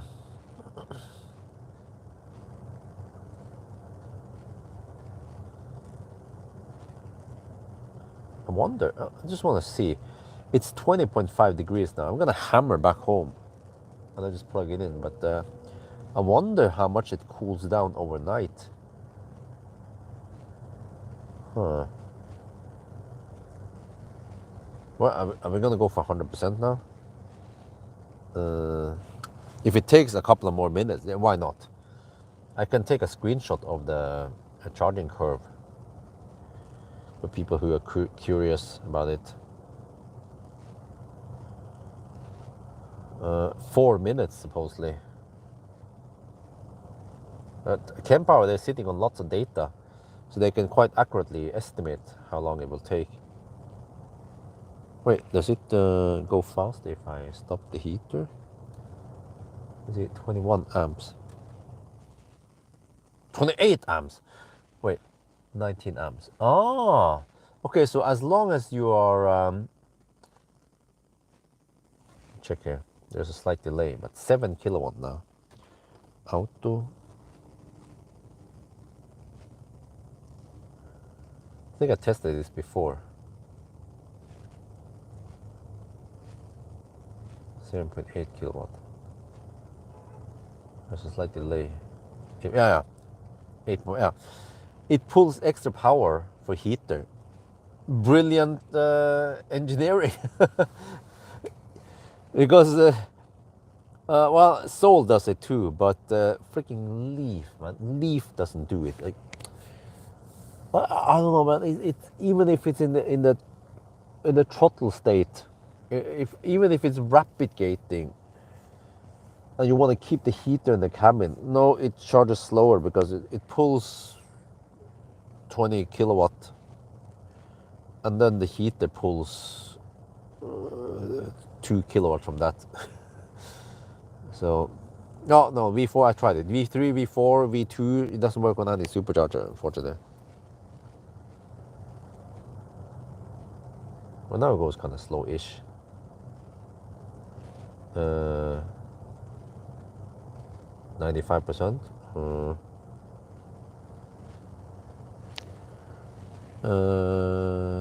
So it doesn't put laser power either. Okay, yeah.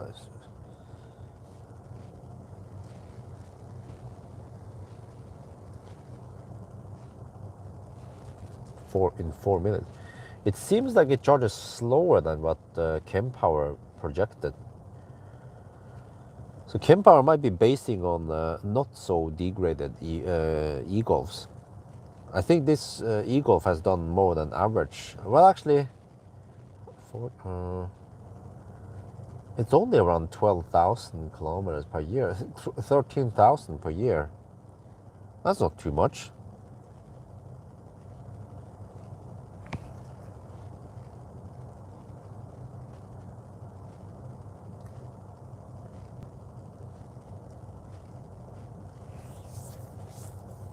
Oh, this is interesting.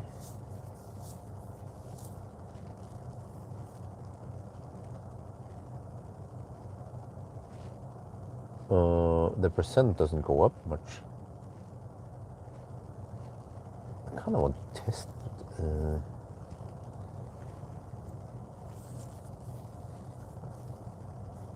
I think it would be better to test tomorrow when it's warmer outside.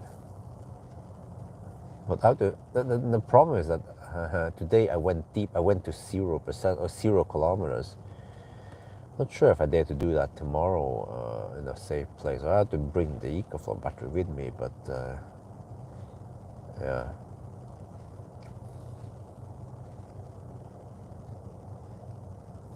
But it seems like you should be able to go to 0 kilometer, and it goes evenly.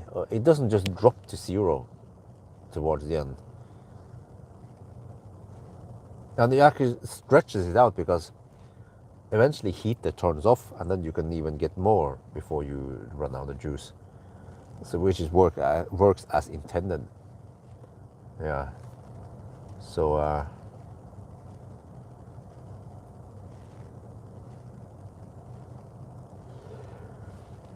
I'm kind of tempted to try to do a degradation test with 20 degrees in the battery now, versus 10 degrees I had on the first run. See if that affects it. But then I need to drive another hour or so before I'm done. So I'm like, I think I need sleep. Isabel might wake up in 5 hours. Yeah, there's a high possibility she will wake up in 5 hours. Because she went to bed around 9-ish today. Sometimes she goes to bed at 10. Or actually, there has been a few cases she went to bed 11, really late, and then she will sleep until 8 something the next day. But now it goes kind of slow. Do we want to charge for 100%, or do we just leave now? It claims 3 minutes, but that's more than 3 minutes. Probably like 5-6 minutes. Been charging for how long? Almost 40 minutes now.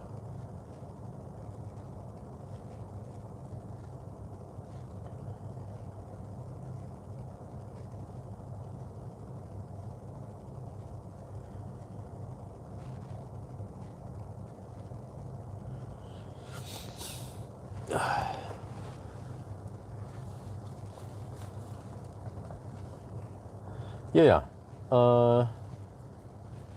With higher temperature, you have less loss. Better, lower internal resistance.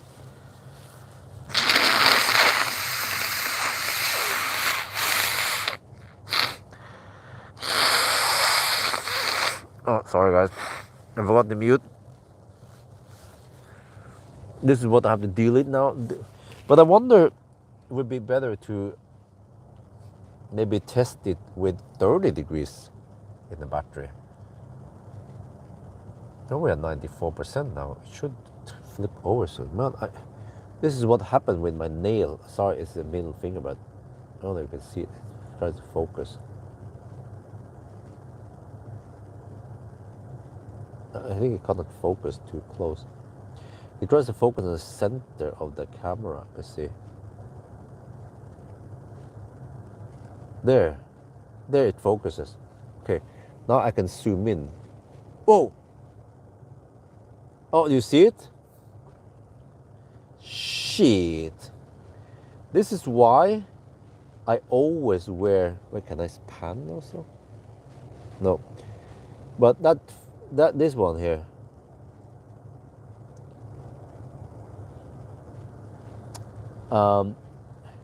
That's why I always wear those gloves.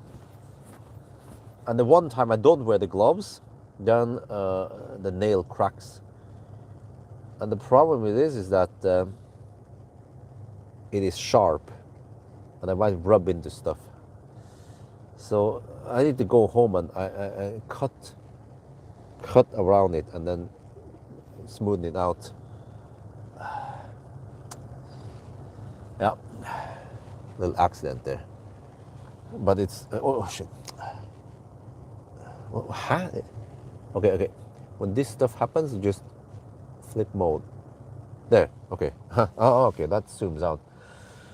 Well, I was curious to see how long it takes to charge 100%, but it seems like it still takes a while, 45 minutes maybe. It goes slower and slower now towards the end. B12 vitamin, yeah. Not sure. Should be getting enough vitamins. Do we wait for 100% or do we just go? Huh? Actually, it doesn't matter right now. I thought I would finish faster, but yeah. Since we're not going to do any test anyway, we can just go now. Okay, guys, let's go.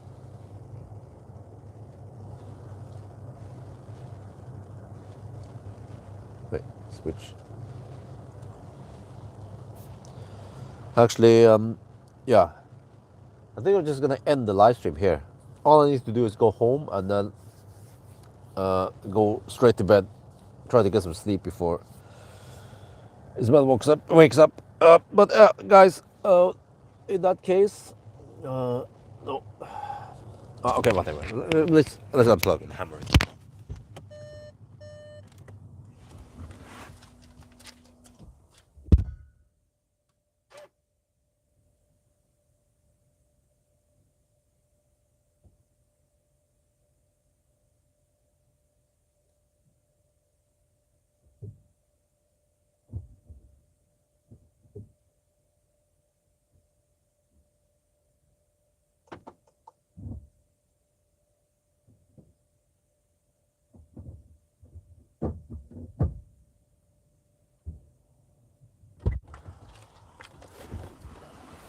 Okay.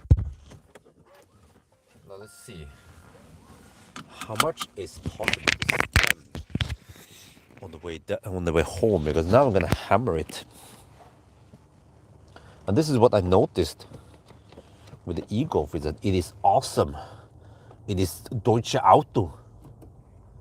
So I have 98% now. So 98 on display is reported as 94% here. Yeah, that sounds about right because 95 something is 100%. Okay. So if I hammer now, not that far, but 10 kilometers to home, how much I spent? What about wait, car? I need setup.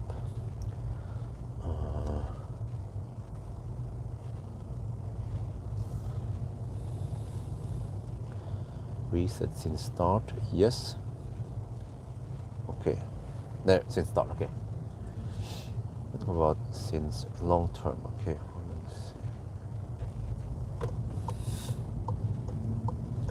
Now I just want to see, once you hammer with the e-golf, how is it?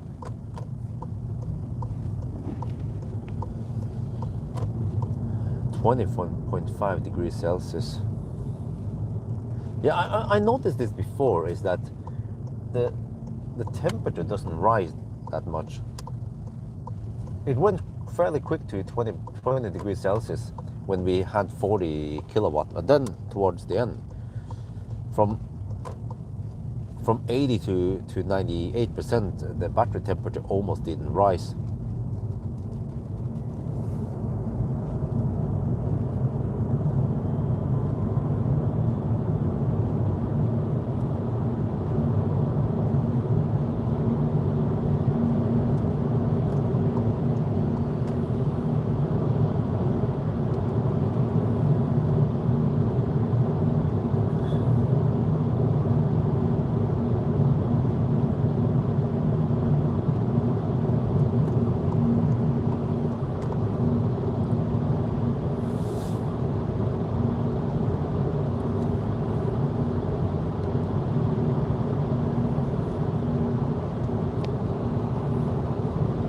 Wow, you've never seen an e-golf go that schnell, right? I didn't know it was possible to drive that fast with e-golf because I never see them go that fast. They're always behind a truck, or they're going at 90 kilometers per hour maybe. But they can go schnell. But we burned through 5% already.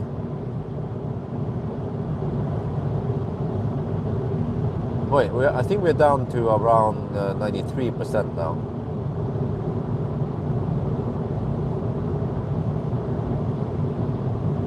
Battery temperature goes up slightly, 21 degrees Celsius. It was 20.5 when I started.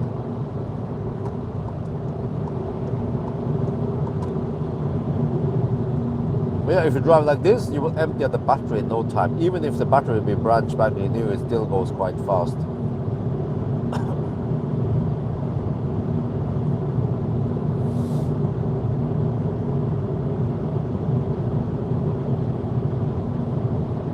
Well, I'm happy to find out that I have 17.3 kilowatt hour left. But then okay, the maximum energy thing there, 18.3 it claims. I think that is with the zero buffer. So if you count zero buffer, it's close to around 18 kilowatt hour. That makes sense because there is some discharging loss.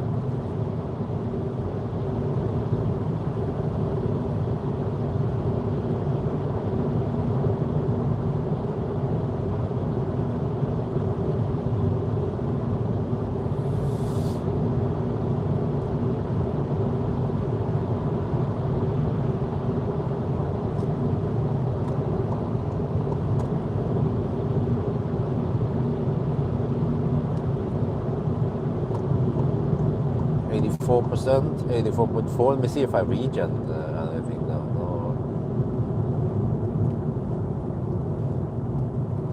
How much regen do I have? 46 kilowatt regen. Wow, that's a lot.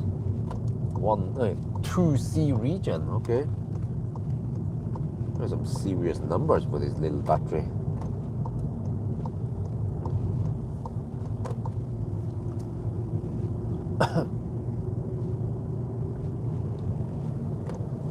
But you see, the e-golf was quite popular around 6-7 years ago. They sold a lot. But I think people who bought them, they must have bought them for other reasons. Like they didn't buy them because it had low internal resistance, or because it was, I think they just bought them because of brand loyalty and maybe e-golfs in general. They are good cars and they look okay. They look like a car, not like a Leaf, or a triplet. But it turns out many years after that they are degrading well, and they still have good performance even now. I've seen it with Soul batteries, man. The first gen, they just go kaput. Lots of them are dying. Here, well, we have the charge port breaking. And what else? I can ask Valdemar what is common fault with e-golf. But the batteries seems to be in really good shape in these cars, despite that it has no thermal management. But I think many of these e-golf I tested, they haven't been fast charging much. Once you fast charge them a lot and they replicate, then they might degrade faster.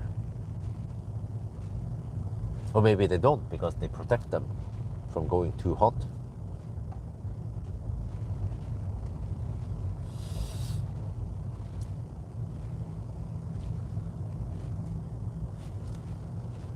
Well, the headlight seems to be okay.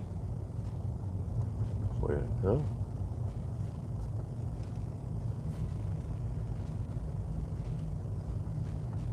Oh, we spent almost 10. We spent around 8% getting home.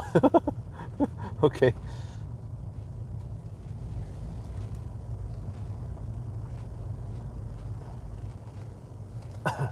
Yeah, exactly. Leaf has this unconventional design on the face. Alright, I'm just gonna put the EcoFlows back in place and start charging them a bit. Let's charge them on 400 watts, slow charge them. Charging them at 0.1 C. But there's no rush to charge them. Now I can just camp on some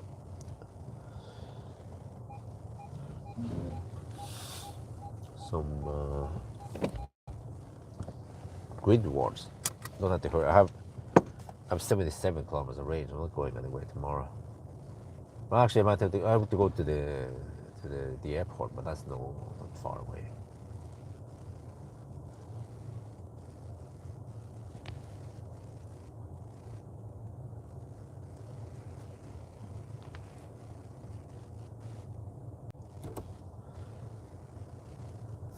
Yeah, okay. Guys, we are back home. So that was nice. E-Golf test. Yeah, it's a nice car.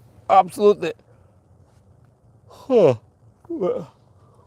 Maybe I should ask Valdemar if he's up for upgrading the battery, but then I need to get the specs, or he can probably find out the weight of the first gen battery, this battery, and the second gen, and if it fits.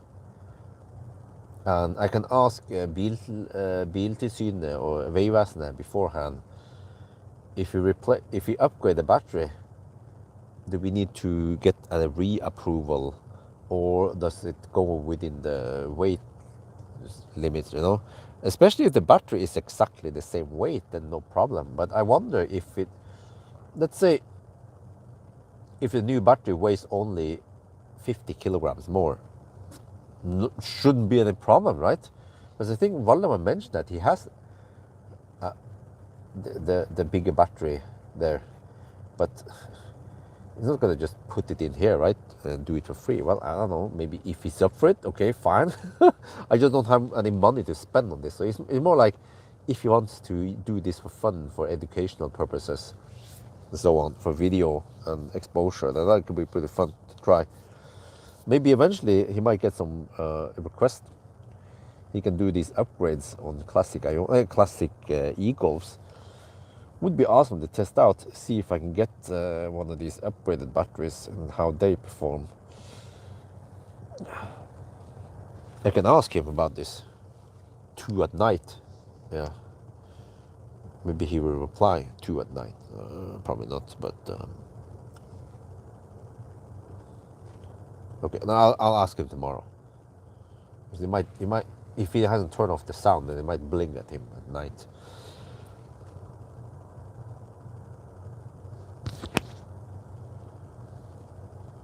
Okay, but guys, this was awesome, as always. So talk to you guys next week in Hyundai Inster. Yeah.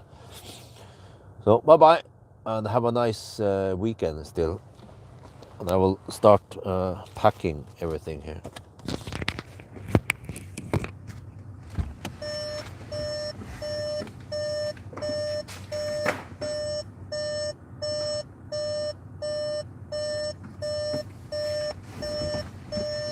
The shaft goes out.